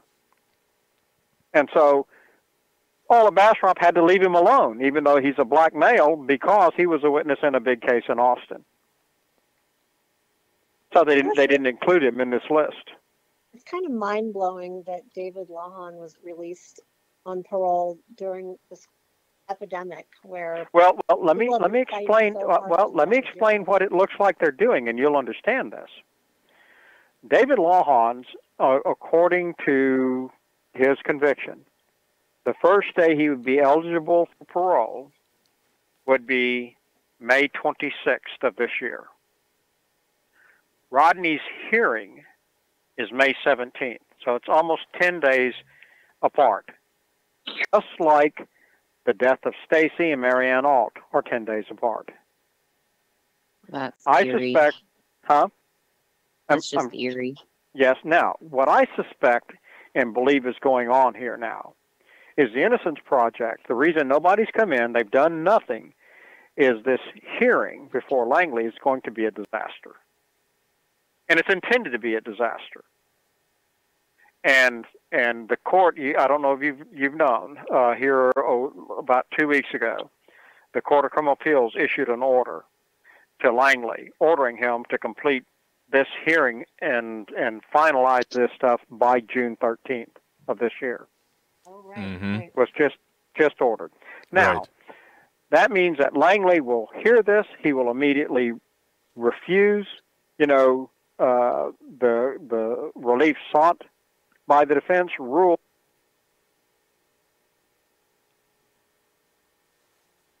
David? We lost him. We lost him. That's odd. Man, I'm just like, my brain is on overload. I'm just blown away. Yeah. And so, can you imagine what I go through? Some of this information was not yet ready for release. I still have David listed as on this call. I don't know what's happening. And so while he was putting all these parts together and still is working on gelling the pieces, it all falls into play, and we look at the information as it comes in and as it sets up. And this is the picture that it is painting. It is not to say that this is exactly how it is, but this is the picture that it is painting, and it is raising, which is why I said it raises more questions as we find answers. Yeah, that makes sense. And so here's David. And so here we get more and more questions. Welcome back, David. Hey, yeah, I just got knocked offline. That was, I don't know how much you heard of that, but. Well, the funny thing is, it still shows you as connected. So. Oh, it just went. I mean, I heard crash, duck, and then dead. Yeah. You were only gone for like 15 seconds. Okay, we're good at that. Okay, so I they're just out to get you. They're out to get you. They don't want you telling the rest of it. They can kill my phone anytime they want. I could care less about that. I agree with that. Woo. So you're saying that it is looking to you now see what I think that they're planning. Right. So the hearing becomes a disaster, which leaves Rodney in what position, though? Exposed. And of course, I know that his brother Roderick and Sandra, they'll want him to take that plea deal because there won't be any more relief granted by the Court of Criminal Appeals. The Court of Criminal Appeals wants Rodney gone too, because they're up to their eyeballs in this too. Yeah, but see, let me explain. Would the next step after them be federal court, like appeal to? Oh yeah, well it goes on up the line, but those go real fast at this late stage. Now let me explain something else. Rodney's habeas hearing on the beer cans. Mm-hmm. The Court of Criminal Appeals ruled that they wouldn't look at it in February 2002 because they said it was an illegal second habeas. Yeah, well, guess what, people? That was on me. I did that. How so? I didn't realize it until years later. You see, I filed a complaint with the Public Integrity Unit of Travis County charging Lisa Tanner with perjury in that evidentiary hearing and falsifying records. Now, in Texas, anyone who commits a fraud on a state agency in Austin is prosecuted by the Public Integrity Unit of the Travis County DA's office, because all state offices are in Austin. It doesn't matter if the fraud occurred in Bastrop. When you commit perjury and falsify records in a court case, and that case is then forwarded to the appellate courts, immediately upon receipt by the appellate courts, you have committed a third-degree felony, multiple third-degree felonies, and that's what my complaint is. It's aimed at Lisa Tanner and Mitzi Wolf over the perjury over those beer cans and the DNA lab report that they testified to. The DA's office, I amended it in late November. The DA's office looked at it, and on December 21st, 2001, the head of the Public Integrity Unit at that time, Mary Farrington, called me and said, "Oh, Dave, we've looked at your complaint and we found it lacked merit." Well, we got into a fight real fast. I told her, "Look, this is not my opinion. This is the law, lady. These are the facts. And if you want to stand on that, fine. I can have a press conference by the end of the day Friday, and you can deal with that." Well, she got really upset. And I said, "Look, I got to go. I got to call. I got to start working on this press conference." Well, about 15 minutes or so after I hung up, I get a call from the DA's office again, her boss, asking if I would give them another 30 days to relook at this. I agreed. You know what Mary Farrington did? She resigned. A new head of the Public Integrity Unit came in, Greg Cox. On January 21st, Greg Cox calls me, says, "Dave, we've looked at your complaint and we found that we lack jurisdiction." I'm just summarizing this real quick. I said, "I appreciate y'all taking the time. Thank you for your attention and your courtesy, and goodbye." That was at the end. That was just around 5 p.m. on December 22nd, 2001. I knew what that meant, and so at 8, 9 o'clock in the morning on the 22nd, I'm down at the Bastrop District Clerk's office, just in time to hear the assistant clerk talking with the Court of Criminal Appeals, asking them to return the evidentiary hearing file to the Court of Criminal Appeals. You see, they returned it. They sent it back to Bastrop, then had the Public Integrity Unit come and investigate, and since there was the perjured file wasn't in the possession of the Court of Criminal Appeals, there's no foul, no perjury, no authority for the Public Integrity Unit. So after the Public Integrity Unit calls me, tells me they're closing the case because they lack jurisdiction, they then call Bastrop to send the file back, and I catch them. If you look at the evidentiary hearing file transcript, you'll see its time date received at the Court of Criminal Appeals on January 28th, 2002. It was originally given to the court with the rest of the state habeas on November 8th, 2001. But the only way they could get around my complaint to the Public Integrity Unit about Tanner's perjury was to send the file back and then have the Public Integrity Unit do their investigation in December and January, and after they closed it, send the file back. And it came in, and they file stamped it received a second time at a late date, and that's what the court said, "Oh, wait, the state habeas was received in November 2001. This one is 2002. It's an illegal second habeas, and we won't look at it." That's how they got around the beer can DNA stuff. And Lisa O'Brien talked about nothing happening. You filing charges against Lisa Tanner and nothing happening. Where is that happening? This explains why nothing happened. Those were the charges. But sending the file back. Now here's the deal. I can prove all of this. You see, Right. the state didn't win anything, and the Court of Criminal Appeals didn't get away, even though the Court of Criminal Appeals, this wasn't the judges that did this. This was the general counsel and the attorneys for the Court of Criminal Appeals. And you know what happened to the general counsel when I caught him? What? They fired him.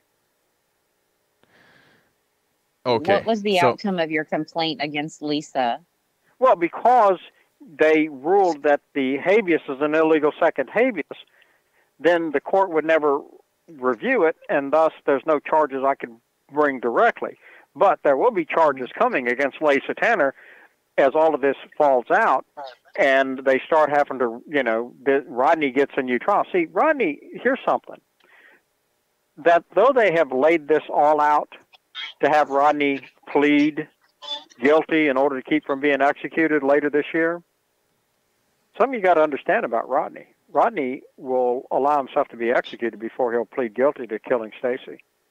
Well, I agree, and I think with the most truest of innocent people, that's what they'll do. I mean, so Adam Brazil was just finally exonerated after taking his Alford plea, but he fought it and he did win, and he won his full exoneration. But there are many out there that would die before they admitted guilt. Right, but Right. Rodney is one that will not take the plea, and so I'm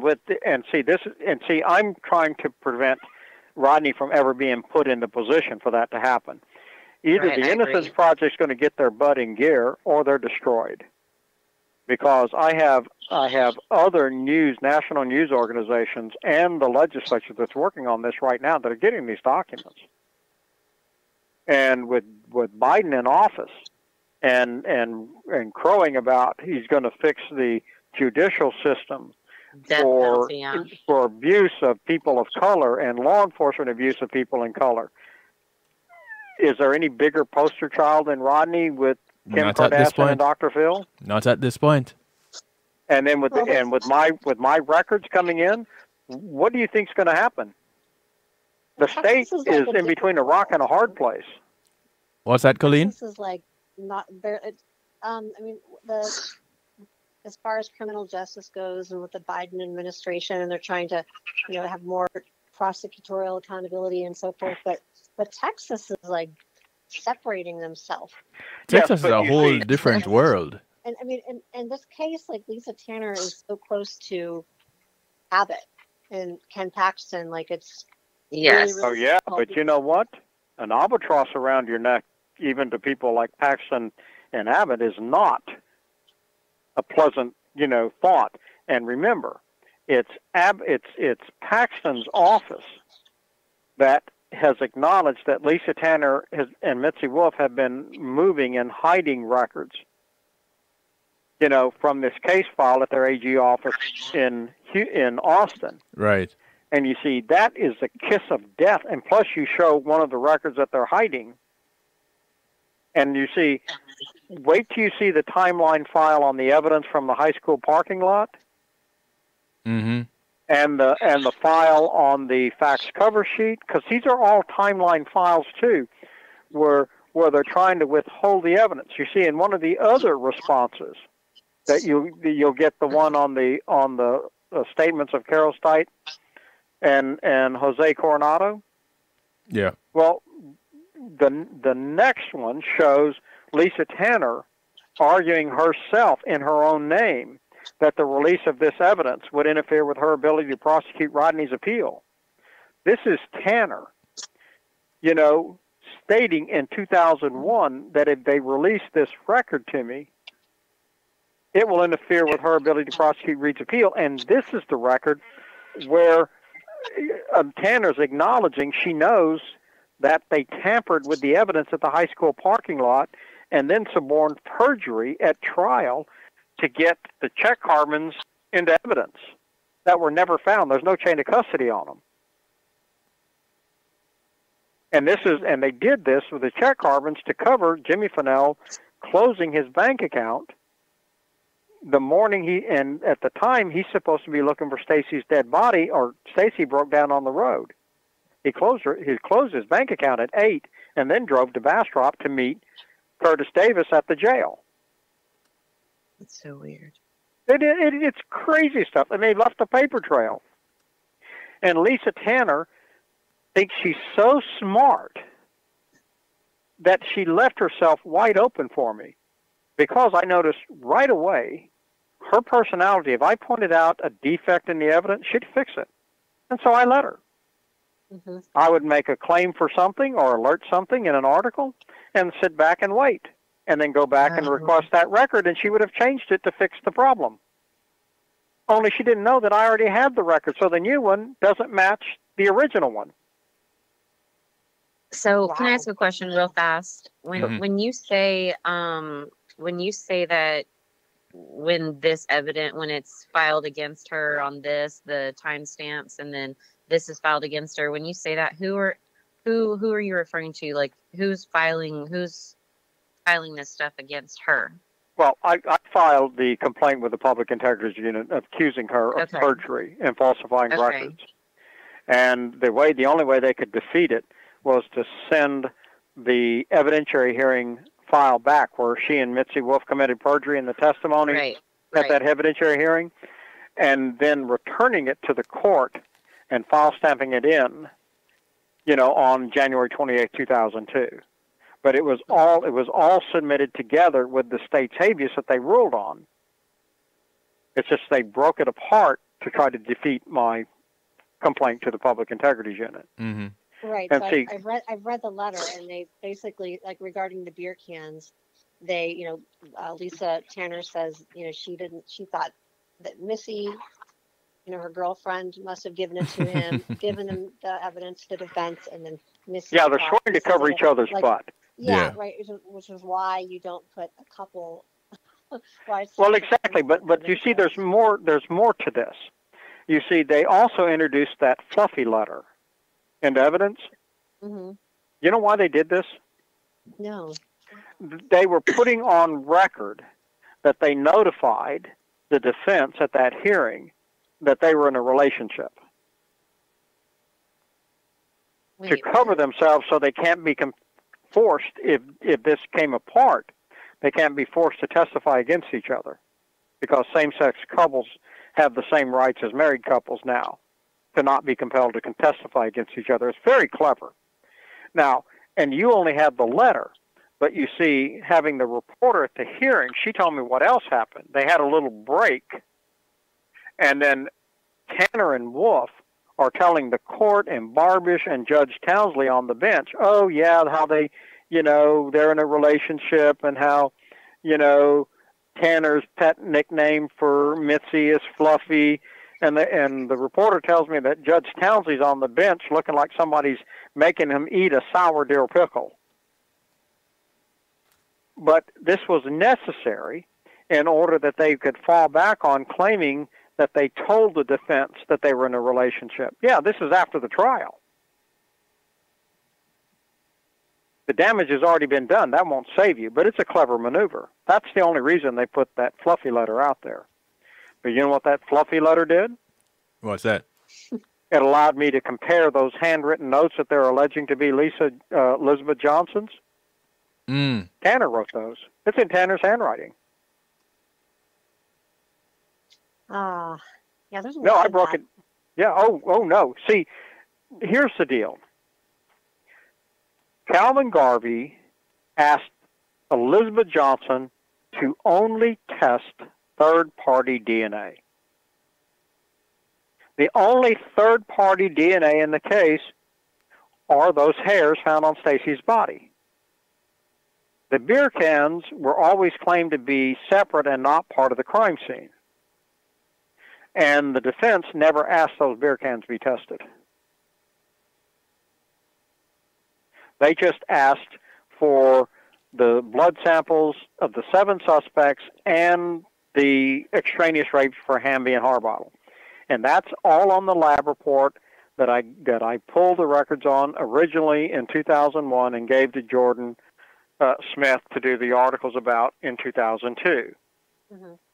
Now Lisa claims that, she worked for a shipping company, and I don't know how this is done, and I just called somebody and said, where are those shipping documents? Yeah, you're an idiot. When I want to track something, like when I mail something that doesn't arrive, I call the company and said, yeah, put me in touch with shipping, please. Tracking. Our tracking and shipping, and they do. And I asked the person, I said, yeah, can you track this shipment? Oh, sure. Pull it up on the computer. And they say, oh, Dave, we've never shipped this stuff. We never picked this stuff up. These numbers are not good numbers. And then Jordan Smith did the same thing. And they told Jordan the same thing, that they never shipped this stuff. And the general counsel for the DPS. I think I was just... And the general counsel for the DPS says the same thing in writing. And I had the Austin American Statesman reporter in December 2015 request for all documentation for the shipment and payment of those shipments in the Reed case. And the DPS says they have no records, period. Because they never shipped them, they never ordered them, it was never done. Because the defense never asked for them. Remember, Rodney's attorney said Rodney was having an affair with Stacy. Ergo, any DNA between Rodney and Stacy is best evidence of the affair. Right. Why would they have their lab tested? On top of that, and then Lisa O'Brien talking about she's got the bills proving. Yes. I told her, you have she has my records. I gave Bryce Benjett. I pulled from the auditor every payment made in Reed's case in 2001. But if she had a brain in her head, she would understand that based on the amount of work and time and travel to the lab, back to her office, back to the lab, back to trial to testify, briefing Calvin Garvey, writing him pages of notes on how to cross-examine the witnesses, you would find Elizabeth Johnson at $150 an hour burned up all of that money that's in that billing. There wasn't any money left for any major DNA testing because she didn't test any. That's a huge point that we go back and forth with them about all the time is those exact records. And it's like I have all of the files from Elizabeth Johnson. Then she says, oh, well, why didn't you call her? I did. And in her notes from her file, she has my name, although she puts a C in it. She had my home phone number at the time. She noted that I was a consultant for the Reed family, and she never called me back. But she did take Jordan Smith's call, and she told Jordan, I tested everything I was requested to test. Oh, isn't that a strange admission when I have the letter from her to Calvin Garvey, and to the court that she was asked to test third-party DNA. Well, what other third-party DNA was there other than the hairs found on her body? There wasn't any. And that's the only report she delivered to the court that she testified about. Hence, no need to address anything else. Yeah, this is all smoke and mirrors. And again, remember, Lisa O'Brien holds herself out as a victim's advocate, which means she's always going to ignore anything that is evidentiary that doesn't fit her scenario because she's a victim's advocate. She's like an attorney, like Phillips is for Jimmy Fennell, Attorney Phillips. Mm-hmm. Mm-hmm. No matter what you say, Phillips is going to say, oh, no, Jimmy, he didn't do that because he's Jimmy's attorney. He'll always say that Jimmy never did it, no matter what the evidence is. Well, that's the way Lisa O'Brien is. Yeah. That just makes a lot of sense on, because I've only been in this community for 2 years, and I've always had a hard time understanding how it is that these people cannot look at the actual physical facts and science of a case and still sit there and say this and that. But it makes so much sense you saying it, a victim's advocate, because she's always going to advocate for the family. They're the victims in her eye. I'm telling you, that family is not a victim. They are not victims. Stacy was a victim. Someone asked. The families are simply enablers of a corrupt system. I agree. They know the truth. They've known the truth from the beginning. All Stacy's sisters know she was pregnant, and they won't say because it's known that if that comes out, then you got a problem. Now, Lisa O'Brien wants to say, "Oh, Fisher doesn't understand Paris and Gravis," and no, you don't understand, lady. I know Bayard. Yeah, we had fun reading that nice little thing with Kevin and her.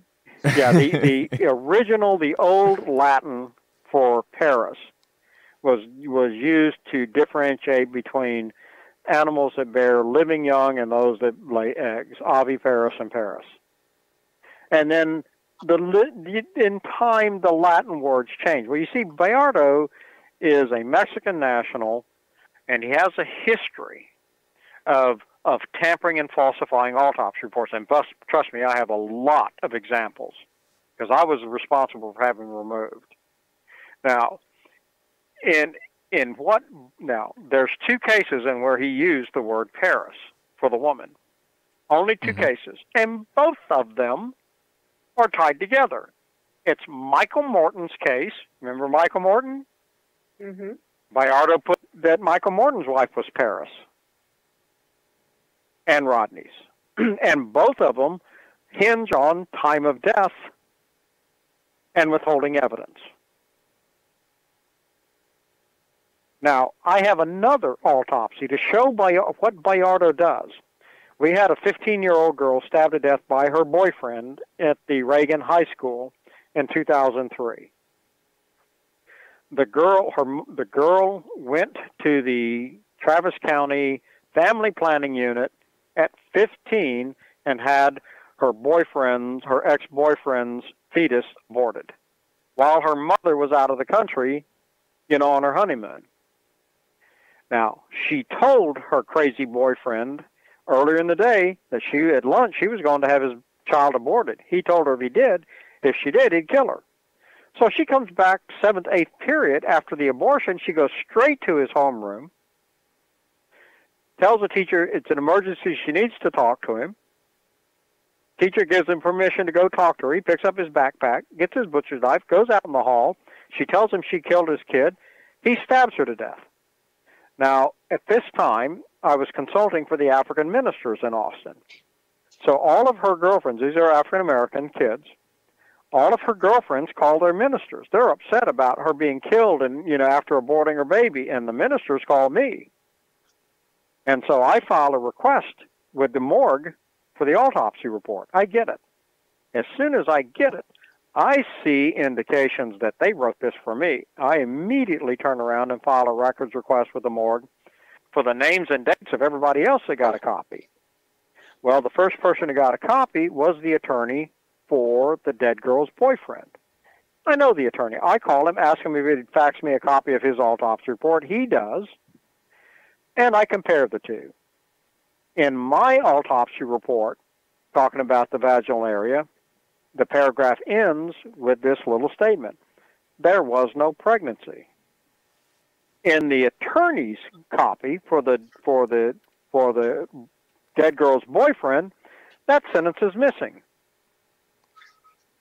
And all of the other copies that went to the press, the TV stations, none of them had that statement. They wrote that in specifically for me. And this is now, Bayardo what does that again. Tell you that Bayardo again. You got there you it. go. I have multiple instances of Bayardo writing double autopsies on the same day for the same case, where one is an accidental death and the other is a homicide. It's a pick or choose for the DA, whichever way they want to go. That's how corrupt Bayardo was. So I know when Bayardo uses an odd phrase like Paris, he's not saying the obvious. He's got a word in there that he can play, definitions with. And Paris is just one word that you can do that. It can mean that you have born alive young, as Lisa's trying to crow about. It can also mean that she was carrying a living fetus too, just as easily at the time of her death. Based on original Latin translation. Based on original Latin translation, and then what Carol Stites told me, that Stacy was pregnant at the time of death. Now, after that, do you know what Lisa Tanner released in 2014 before Rodney's first execution attempt? What's that? No. A handwritten note from the files from one of the detectives questioning one of the original suspects and friend, ex-boyfriend and classmate of Stacy, where he said, where it's reported in the detective's note, although there's no name on the detective, that this witness told him that Stacy told the witness that she had a miscarriage in February or March of '96. Oh, Really? Rodney Reveal. Huh? No. This is Reveal? no. It's not from Rodney Reveal. It's from another. Oh, another one. Yes. Wait, And, another pregnancy? no, Rodney Reveal never talked about it, pregnancy, and nobody's ever seen his statement. Okay. Oh, maybe No, it was, and Rodney Reveal did not testify. Rodney Reveal, though, is a critical witness based on the time frame of when and how the Texas Ranger and Detective Barton got his name. And here's the way it worked. Fennell flunks his second polygraph, asserts his right to counsel, which makes him the only and immediate suspect. That's December of '96. You have Christmas, right after Christmas and New Year's. Ranger Wardlow contacts Carol Stites. And now, knowing the way detective investigations work, what Rocky Wardlow is, he's telling Carol that now Jimmy Fennell is the suspect. And what can she tell them that implicates him as Stacy's killer? Well, she tells them. Now, Carol Stites is, if anything, a loose cannon. She's not somebody you would ever, on her word alone, arrest a police officer or really anybody else. So they ask her, is there anybody else you know that Stacy talked to that confirm what you're saying? They need a corroborating witness. She gives them the name of Rodney Reveal. Now, in Ranger Wardlow's report, it mentions nothing about what Rodney Reveal told him. But in Barton's report, Rodney Reveal told them that Stacy and he went to high school in Smithville, hadn't seen each other since then, until she went to work at the produce department at HEB. And part of her job was to come over on Wednesdays and check the prices of the produce at Walmart. And Rodney Reveal worked in the produce department. And so they rekindled their friendship. And when she would come over every Wednesday to check the prices, that they would take a break together and have coffee. The last time he saw her was the Wednesday before her death. And she seemed down and depressed. So he asked her what was wrong. And she said she was having trouble with her fiancé and he had a violent temper. That's in Barton's summary of that report. Now, here's the question. Now, after that, they take Rodney Reveal's statement, nobody's ever seen, it's one of those hidden, and they go back. This time they go to Corpus and take Carol Stites' written statement, which is going to corroborate what Rodney Reveal says. They're getting ready to arrest Fennell. Now, here's the question. Did Stacy tell Carol about her conversations with Rodney Reveal? With everything else going on and Carol's notes about, the problems, and that she's telling Stacy if she's going to get out of this marriage with Fennell, it's now or never. Yeah. She knows the problems. But it's whether Stacy's talking to Rodney Reveal or not, I doubt that Stacy would have wasted the time to tell Carol about that. But when Stacy went missing and is turned up dead, what do you think Rodney Reveal's going to do? He's going to pick up the phone and call Carol and say, you need to be looking at the boyfriend based on what Carol told me. So if Rodney Reveal calls Carol Stites and warned her about Fennell, that changes everything. Mm-hmm. Yeah. And see, this is what they've been hiding, because that's the way, based on the records and the timeline, that's the way this happened. And out of panic, David Board, rushes those garments of Carolyn Rivas down to the DPS to test against the DNA, on Stacy, allegedly. But 2 years later, wait a minute. These are the same people that engaged in the cross-contamination of Marianne Alt's panties on Stacy. Do you think they told the truth about anything? Are you kidding me? Yeah. Not to mention the 2 years that the evidence from been sitting with David Board. Listen. Well, with all the stuff with David Board, and you see when you mentioned that Rodney was arrested on his birthday, from a charge from criminal trespass. Yeah. Well, I don't know if you know this or not. Ed Somola's brother, Lee Somola. I think it was Lee. It could have been Troy, but I think it was Lee. They grew up in Bastrop. They knew David Board. He was with David Board in a patrol car one night. They're doing a drive around, and they're parked at a convenience store. And this black guy walks out of the convenience store, and David Board says, his number's up this Wednesday. And he goes, what are you talking about? He says, well, that guy right there. He says, he gets his time card punched this Wednesday. He goes, well, what are you talking about? I don't understand. He says, well, it's this way.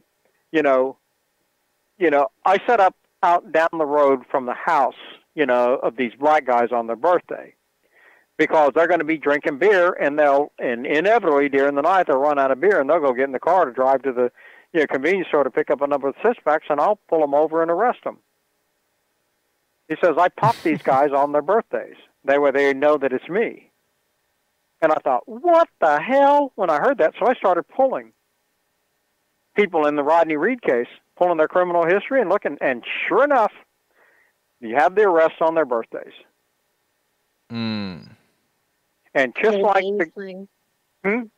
just a little game he's playing. Yes. Oh, and he makes sure you know about it. See, on the sex offender guy, David Board,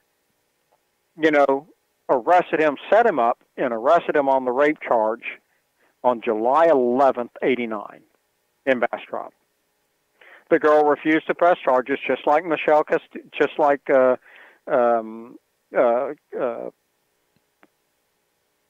darn it, Rodney's ex-girlfriend. You're not Carolyn talking Rivas, just like Carolyn Rivas. So, whenever David Board wanted to go after this guy, he would do it on July 11th of whatever year. Now, I know this because in 2002, the guy's wife came to me crying. I knew her family, that they were setting up on her husband again to revoke his parole.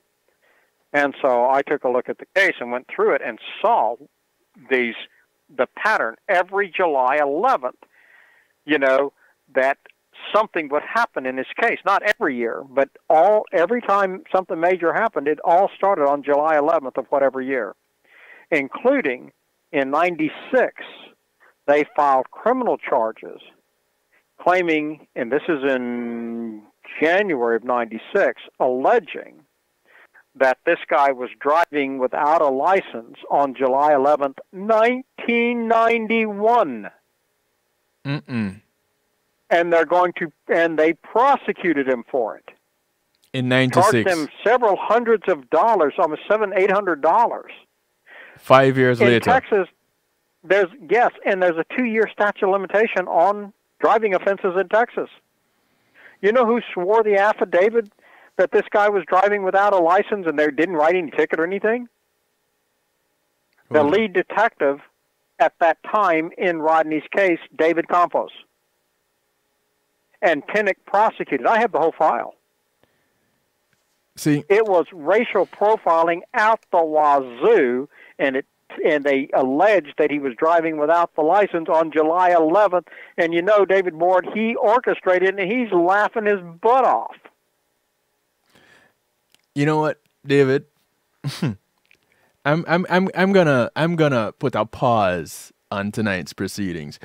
Yeah, we have to, because it's no longer tonight. It's tomorrow morning. Yeah, but not for the sake, not because the information isn't relevant. It's because the information is so much. Right. And so what we're going to do is you're going to get some additional files. So we'll schedule a new, and the girls will probably want to be back because you're going to start getting the files. You already have the file showing, Carolyn Rivas's panties on Stacy, and you're going to see the crime video, and you're going to understand that when they didn't get any response, they had to then go and put another pair of panties on her again. Marianne All's panties. Correct. Yeah. And so you can see the tampering from day one. Right. Yeah, there's so many more things we need to talk about. Right. Like so Kevin said, it's just we don't have to talk about that woman whose can't say the nameless name. No, because you know what? I think we put that to bed. I don't think anybody needs to worry about this woman anymore, because you understanding that she considers herself an advocate, so nothing's going to make any difference. She's always going to see the other side of an issue. Right. Evidence isn't going to change her mind. You know, so she can go off and do what she wants to do. If she wants to be an advocate and lie, cheat, and steal to get somebody executed, well, you're in good company with Lisa Tanner and Mitzi Wolf. Okay. All the good vibes So- to who Josie calls Lisa O'Lion. So Right. Yeah, I like you're that. here. I like that. One of the things But I didn't say that. I didn't say it. But I do. But you do like it. I mean, it is funny. So, Right. Nosy Uncensored. one of the yeah, things. I don't take shots. You know, I try not to take shots Right. at people expressing their own opinions. Anybody's entitled to her own opinion, and if she's Right. ever argued into a corner, she'll come flying back at you. It's my opinion. I'm entitled to my own opinion. You are, lady. But I don't have, I don't take the time to argue with people who are expressing their own opinions. One of the I things. try to tell her in the exchange that we live in different worlds. Yes. I live in the world of evidence and facts. She lives in the world of opinions and emotions. I live in a world where lawyers contact me for my expertise. She lives in a world where nobody contacts her for her expertise. Wait, she She has didn't like that. a couple of But it's true. I was podcasts. not trying to. I was just telling the truth. That's okay. That's okay. So one of the things that it is being requested that you address, David, if you have any information on it, is Gary Joe Bryant's death. And Okay, I looked at Gary Joe Bryant's case. The autopsy was done by Bayardo. The toxicology report is signed by Bayardo, which is a falsified record. Gary Joe Bryant was shot with 2 different caliber guns. It's clear from the evidence that Gary Joe Bryant was dead when those bullets hit him. He was already dead. Yeah, we're gonna have to go into that one too. Yeah. Yes, So I have that autopsy report in that file, and the Texas Ranger report, and the like. so But you see, the problem with that one is that it was never investigated. So, and Giddings is a small town, and I'm gonna, and I should have done this to you before. I'm gonna give you some literature written about the police chief from Giddings that was in charge when Fennell was there. Right. A bigger racist bigot you have never come across in your life. So Jimmy Fennell was well at home in Giddings under that police chief. Is information on people in office during a time like that, is information like if you could find cold hard facts on something, an accusation like that, would that be relevant to Rodney's case in any way? And when you started arguing, race. and presenting, a trial, but it has nothing to do with the conviction. You see, the convictions are based on the evidence of the crime at hand. Right. Okay. And when you haven't seen, we've touched over stuff, but you really haven't seen the documents. And the documents from the first day that Stacy went missing all tell you that Jimmy did it. And you see everybody involved in trying to cover for Jimmy. It's the first day, all the evidence points 100% at Jimmy. And then over the next several days and months, they work at eliminating that evidence, working it out of the case. And when you see that, you go, what the hell is this? And that's why when I filed a public records request for the DPS, Texas Ranger Rocky Wardlow's spreadsheet on the evidence collected at the high school parking lot, that he rewrote it after Ed's death, I did this for one reason and one reason only. See, I already had it. I wanted Lisa Tanner to publicly, state that she was aware that all of this evidence was manufactured and they're presenting it at trial was known by her.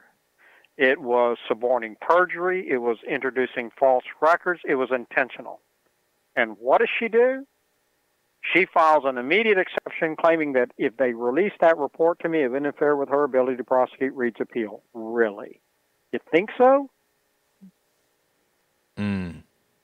Now, what do you think? What kind of hammer do you think that's going to drop? She did it to herself. I already had this record. I just wanted her to let everybody know she was aware of the magnitude of this report, its fraudulent nature, and tell everybody in writing that she was aware, which she did. So, and that's where she used her name as arguing that the release, that Lisa Tanner of the Attorney General's office says that if they release this record to me, it will interfere with her ability to prosecute Reed's appeal. Really? How do you think she could spin that? Because if this becomes... I tell you what, she's a slippery little weasel. Yeah. She's a slippery little weasel, and I tell you what, I'd love to see that one, because I'm going to tell you, I've seen some really crazy people try to talk themselves out of a corner. I suspect this one's going to be on the same level of those crazy people. So yeah, hey, I'm all for it. Because she doesn't say things or write things without really thinking about consequences. You're right, but you know what? Careful. Yeah, but you know what she never does? She never challenges me. Yeah, have you ever heard her make a comment about me or dispute anything? No, she won't, because she knows I've got the records and I'll back them up. Yeah. So she ignores me. What she really says is that that she's confident that she got that she can't put it in her mind how it could have happened, and that she's confident they got the right guy, but she doesn't address any specific. Yeah, I think Justice Mengele made that comment about, on what he did to the Jewish kids, too, that he couldn't justify in his mind why it wasn't right for him to do it. And I always made a comparison. Mitzi Wolf and Lisa Tanner, have to be descendants from Joseph Mengele. They have to be in the same family, because they're capable of doing the same thing and no morals about it.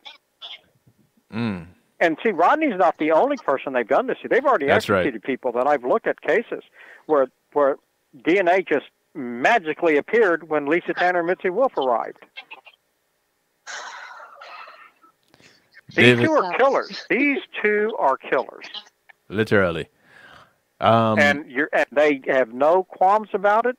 They just merrily on their way. And I have never seen them go after a woman before. So it may be just they're man-haters. But I don't believe that. I believe they'd go after a woman, especially a woman of color, just as fast as they'd go after, any male of color. Yeah. But these two are walking crime machines, and there's no ifs, ands, or buts about that. So, and if you don't, and Lisa, Mitzi, sue me. You think I'm slandering you? Sue me and see what happens. You see, when you can make statements like those, as bold as that, you have something in your pocket. You feel like maybe I'm fishing? You? Fisher just by name. No, let me tell you, I didn't mean that as it came out. I didn't catch the joke until you. Well, David, I want you to know that if you don't feel that you're appreciated enough, that I know that Rodney's family, they have told me that they really appreciate all the hard work that you've done over the years. And I know that, and I have no. Yeah, and I know. I can't imagine how much time you've spent of your personal life on this, and I just really admire that, and I just want to tell you that, because, for nothing in return, you've done all this. And, well, like I said, mysteries are always, something that ever since I was a little kid, that a mystery has to be resolved. Cannot, and it may take 30 years, but eventually I'll get to the truth of it. We'll get it done. And let me tell you, while I've done this, I've done this because I enjoy this. And it's not just this. You know, I've removed 10 chief medical examiners in Texas over the last 20 years. I've shut down 2 medical examiners' offices, 1 permanently.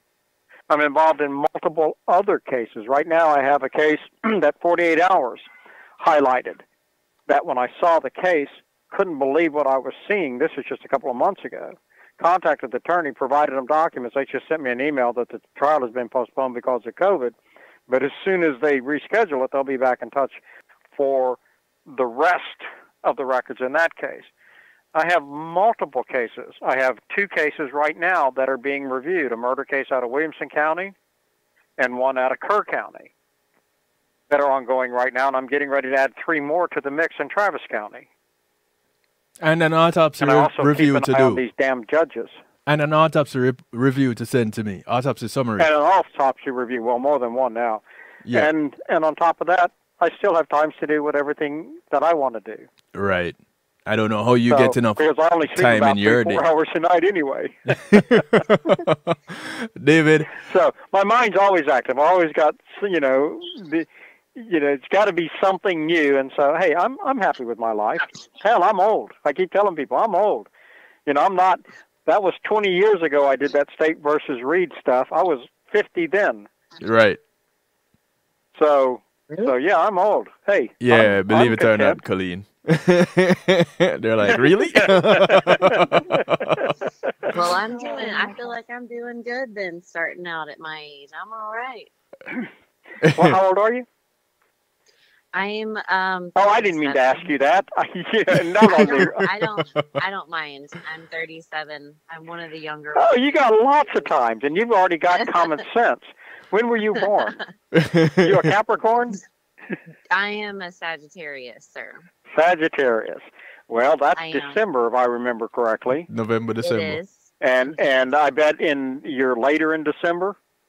Early. I am actually in the middle. Okay. Well, I'm in the middle, but it is a fire sign for sure.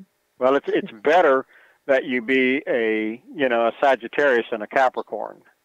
Oh boy. Because what the sign of a Capricorn is, don't you? I don't. It's the sign of the butthole. Trust me, I know.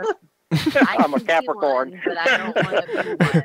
Take it from the Botinsky. Capricorn are know-it-all buttholes, hands down. I just tell people straight out. I'm a Capricorn. Deal with it. I'm a true Capricorn. I'm not a know-it-all, but I like to refer to myself as the question queen because I have questions for days. Well, good, because the only time that you can find answers if you question. Right. With a Capricorn, you don't ask questions; you find the answer. You don't take time to ask the question. You go straight for the answer. I'm learning. Yeah, well, you're right on the right paths, and just follow the paper trail on how to find records and use that. Now, each state is different, but I'm in DFW, so I'm in Texas, so I appreciate all your information very much. Well, one of the other cases that comes up here in the next couple of months is Sandra Bland. Yes. Oh. The truth about her. I did that investigation, and I'm telling you, she died in a hospital in Houston of an epileptic seizure. Wow. Did you know that? I would like to follow along with that for sure. Well, you're going to see it. Yeah. Did you know that the director of the DPS started a criminal investigation of the 2 Rangers for lying to him in the grand jury in January of 2016 after talking to me? I don't know. I don't. I have the parameters from the Inspector General. Our governor shut it down, but that's coming back here in the next couple of months. That because the legislature is back in session and they want to amend the Sandra Bland Act. Well, they can't amend the Sandra Bland Act until the truth comes out, and I have all the file, all of it. It's a very sad case for sure. It is. It truly is. But the bottom line is she was illegally incarcerated in that jail for those 3 days, and the director agrees. And ultimately, the guy's going to come back and be charged. Now, you mentioned, Kevin, WGLRO. Yep. With Donnie Walker. Yep. Donnie Walker has 5 2-hour interviews with me over the Sandra Bland case running from December 2015 to 18. Okay. Yep. You better stop because I'm gonna keep us on here another 4 hours. Go get No, it. no. We do have That's to. another show. That's a whole nother broadcast. You got that. That's at least 2 or 3, maybe 5 or 6. Ready. Right. I am here for it when you're ready. Well, real good. And Kevin, I will provide you the other documents, and then you decide, because this thing with the Reed case is going to move very quickly. Right. Now that there's a time frame, and I'm gonna continue to turn the screws on Barry Scheck and Bunch. I'm copying all of them, because if they think they're going to pull this BS on Rodney and have a bad hearing and not face a state bar agreement, they are very much mistaken. Let's get them. I think that's If one they of the can't get their things stuff together, then the Innocence Project can die on the vine with this case. Yep. Well, we can do, the best we can for Rodney by using social media to post the facts that we have, because, people are still interested and people are viewing it, and, all that somehow helps, the butterfly effect. Yeah. Keep more Do you pressure write to on Rodney? visibility. I send him messages, but not on the phone. Yeah, well, you got a good bit to alert him, because he's not aware of this stuff coming. Oh, He's wow, not- really? He's not aware. No, he's not. Nope.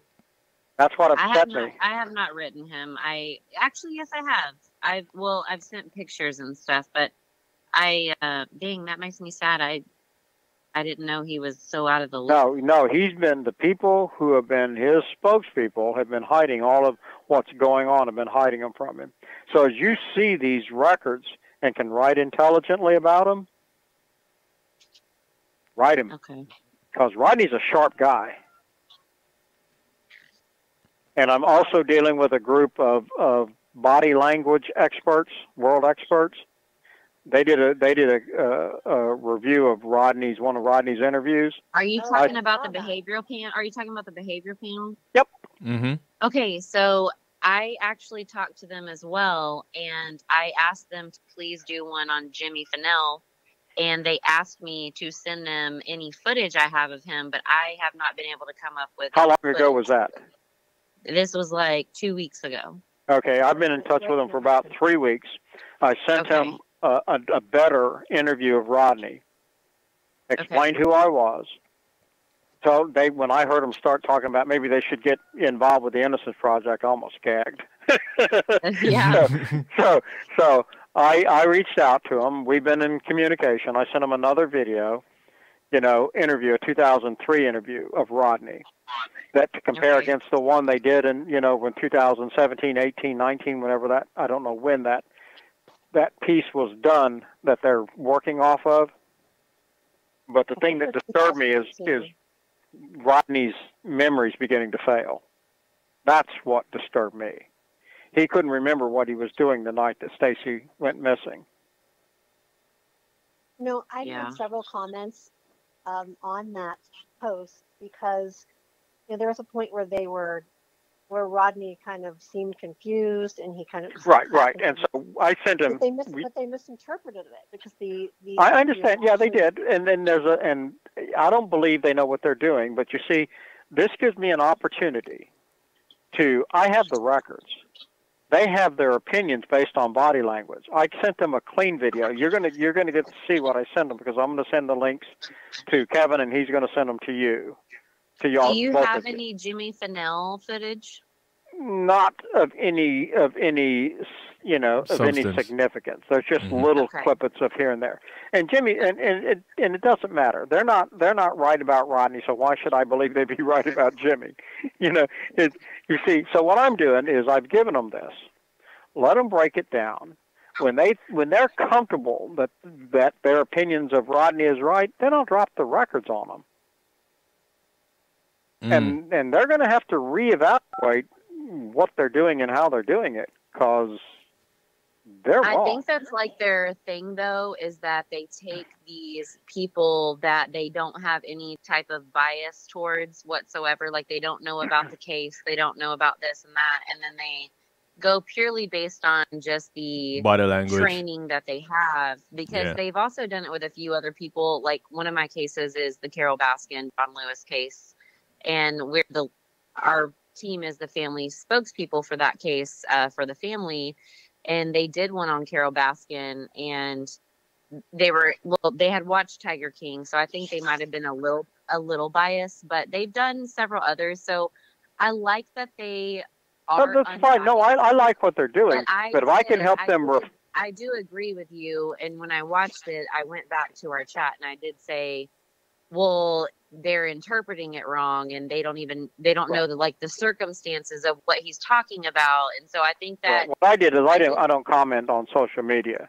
I reached out and contacted their organization and sent them an email. Then they responded. Then we went back or forth, and they asked me if I would, be involved. And I said, no, that's not what I'm after. I'm reaching out to help you guys. I'm going to give you a better, cleaner video to look at that was done in 2003. The same questions that their 2019 interview has asked are the same questions in the 2003. And you get to see Rodney. He didn't change. He hadn't learned, He's gotten older and he's begun to forget. But and they're going to do a profile on that video. And after it's finished, then I'm going to feed them documents. I'm not telling them anything about the case. Then I'm going to give them records and say, now, here are the facts. Now, gauge what you claimed about Rodney against the facts, and then fine-tune your work if you find out that you were way off in left field. That's the approach I'm going with. Hey, listen. makes sense. Yep. So we have been schooled. We went through college tonight, this morning. Yes. We started out as new babes in the wood, and now we're old people ready to go to sleep. Day, Right. First class, first semester, first year. And I took when you got cut off, I was just letting them know, information is as you get it, as you present it. It's just those who interpret it as close to accurately as possible and present it effectively that you get the correct answers. And that's pretty much what this is all about. Getting all the information. And David, you've taken 20 years to put bits and pieces together. And this is one of the reasons why I have no problems coming to you and saying, but why not? Or, putting up whatever questions that refute what you bring, because you have the evidence to support your argument. Oh, yeah, I back up with what I say, with documents. It doesn't matter to speculate. There are people who speculate. We know, what that ends up being. But I live in a world of facts and science, and time and research. Right. And the skills of knowing people. But like you said, now's the time. Oh, Yeah. it has to be. It's pretty much now or never. Right. So you ladies, you will get the rest of information from me now that I've gotten the okay officially. And we'll be passing on more information. So the place to go for those who want to see actual documents, the truth, it's Advocates for Rodney Reed on Facebook. And the Twitter handle to communicate with is @FreeRodneyReed. Am I right? I think I'm right. That's correct. Yes. So on Twitter, @FreeRodneyReed is the handle that you want to follow. On Facebook, it's Advocates for Rodney Reed, that Facebook group. And for the public to know, these are new records. These have never been seen before. Mm-hmm. These will rattle you. You won't. It'll be hard to believe what you're seeing. And these are the Texas Department of Public Safety Crime Lab's records. And these are some of which I showed as we were doing the broadcast tonight. And I have tons. and it gets from here on out. It gets more There and will deeper. be more, and they'll be ever increasingly disturbing by obvious evidence tampering from the moment Stacy was reported missing. Yep. And even before. And before, but it starts with the evidence collection and the tampering with that evidence. Ever since she was reported missing and her truck was found in the parking lot, it was nothing but manipulation, rewriting history, just hiding evidence, destroying evidence, adding new documents to the evidence that was never found, and all of it to protect Jimmy Finnell. All of it is aimed to protect Jimmy Finnell, and so if you're protecting him, then he had to have been the true suspect. It kind of morphed now into protecting the state of Texas. Oh yeah, well now it's everybody covering their own hiney. Right. That's why Ranger Wardlow would not come on camera. With 2020. And let me explain something to people. That was not the 2020 special that they intended on December 11th. Yeah. That was a real quick piece put together to fill in that 2-hour time block. They have moved the real special to late April, early May. And that one deals with the facts. And now that I'm not talking to him anymore. I've had enough of 2020. I agree with Lisa O'Brien. 2020 is a worthless, lying organization, as much so as I have ever run across in my life. So, see, but you do agree on something. Yes, we do. That we agree. I spent a year consulting in that firm. I mean, you should see the emails daily, 5-10 times a day, 7 days a week, that went on for a year. And 4 or 5 full days, 10, 12-hour days and on camera.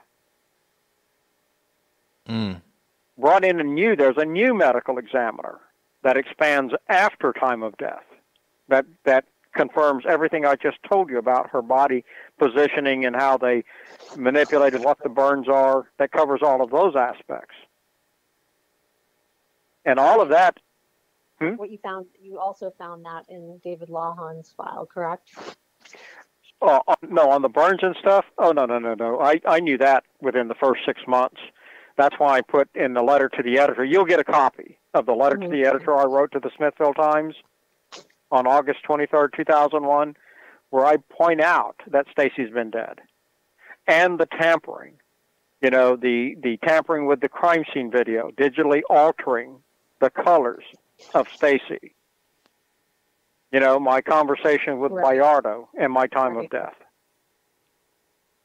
And you know what happened to the Smithville Times when they published that letter? What was that? The district attorney sued the Smithville Times, claiming they conspired with me to defame him. Oh, yes, that's right.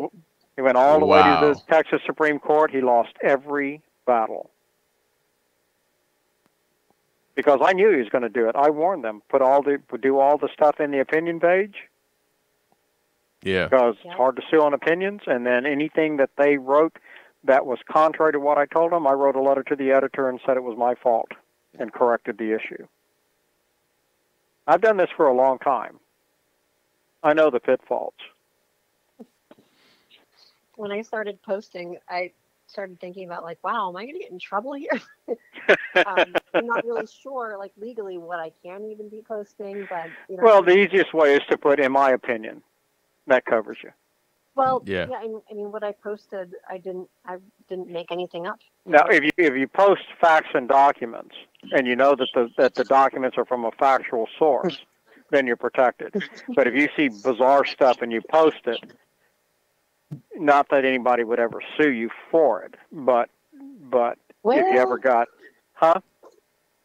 And well, it depends. It depends on your. It depends on your background. It depends on what case. There are a lot of other things that come into play. Yeah. But generally, you expose yourself if you pass along stuff that any common sense person would know would not be true. You mean like? and it slanders somebody, then you open yourself up. You mean posting something that is not true, like a knife being labeled as a belt? Yeah, no, that can be that's dumb media. That's just dumb media. On that note, let me wrap this all up. David, thank you. Ladies, Nosy, Colleen, thank you very much. Yes, and Nosy and Colleen, I enjoyed this more than you'll ever know. Oh, good. So did I. It makes I up for my being bashed on that by that other person. Don't even. Hey, Just, we took care of just that. crushed me. Don't even worry about that. You know. Are you kidding? It was probably the most enjoyable. Almost 2 hours replaying that. I told you I was cracking up. So yeah, you're right. It was humorous. I mean, she went out of her way to every chance she could to throw slings and arrows and rocks and. David, that's because you're a legend in your own mind. Privilege to listen. That's right. I'm Nosy, you need to. Yes, Sharp was special. David, I found it kind of amusing, like to hear you being insulted by a guy who seems to be like, I don't know if he was smoking weed or what he was smoking. Wow. But he was smoking. He was Wow. Well, I will say this. I will say this. At least he expressed some doubts in the evidence. And of course, that didn't make Lisa happy. Yes. he did. Are we who are we talking about here? Nosy, you need to listen to the podcast. Look, she's got me blocked on every platform for the last 2 years. I'll try to figure it out though. I sent you the link. You can listen on their podcast. Nosy's yeah, but I got blocked by Nancy Grace. Like, I'm kind of like famous for getting blocked now. Okay.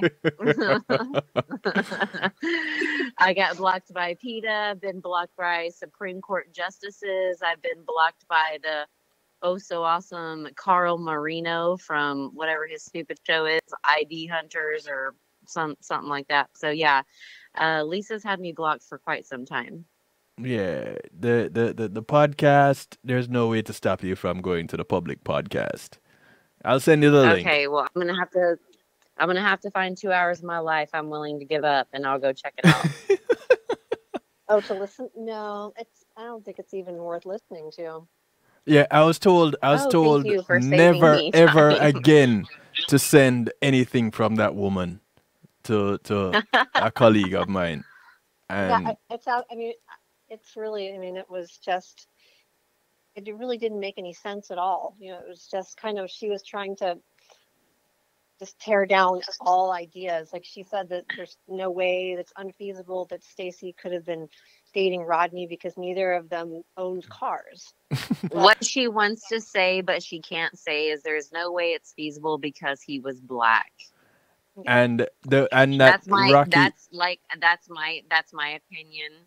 I'm just saying. And that's my opinion. And that the four didn't know each other. Salmela, Wardlow,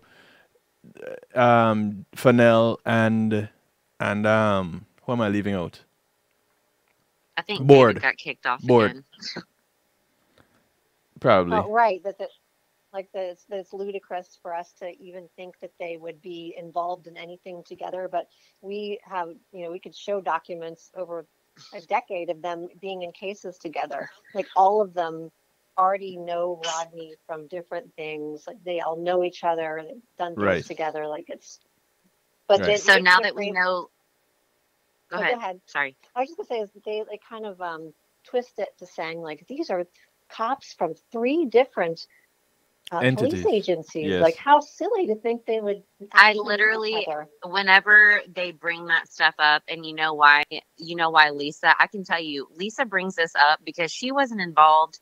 Lisa had nothing to do with the Rodney Reed case at all whenever I joined the Making a Murder community. And that right there, that is a classic line that the guilters in Stephen Avery's case use, is that you're talking about you know, this police department had to collide with this police department to frame this person. And I'm like, all it takes is one or two people who are in charge.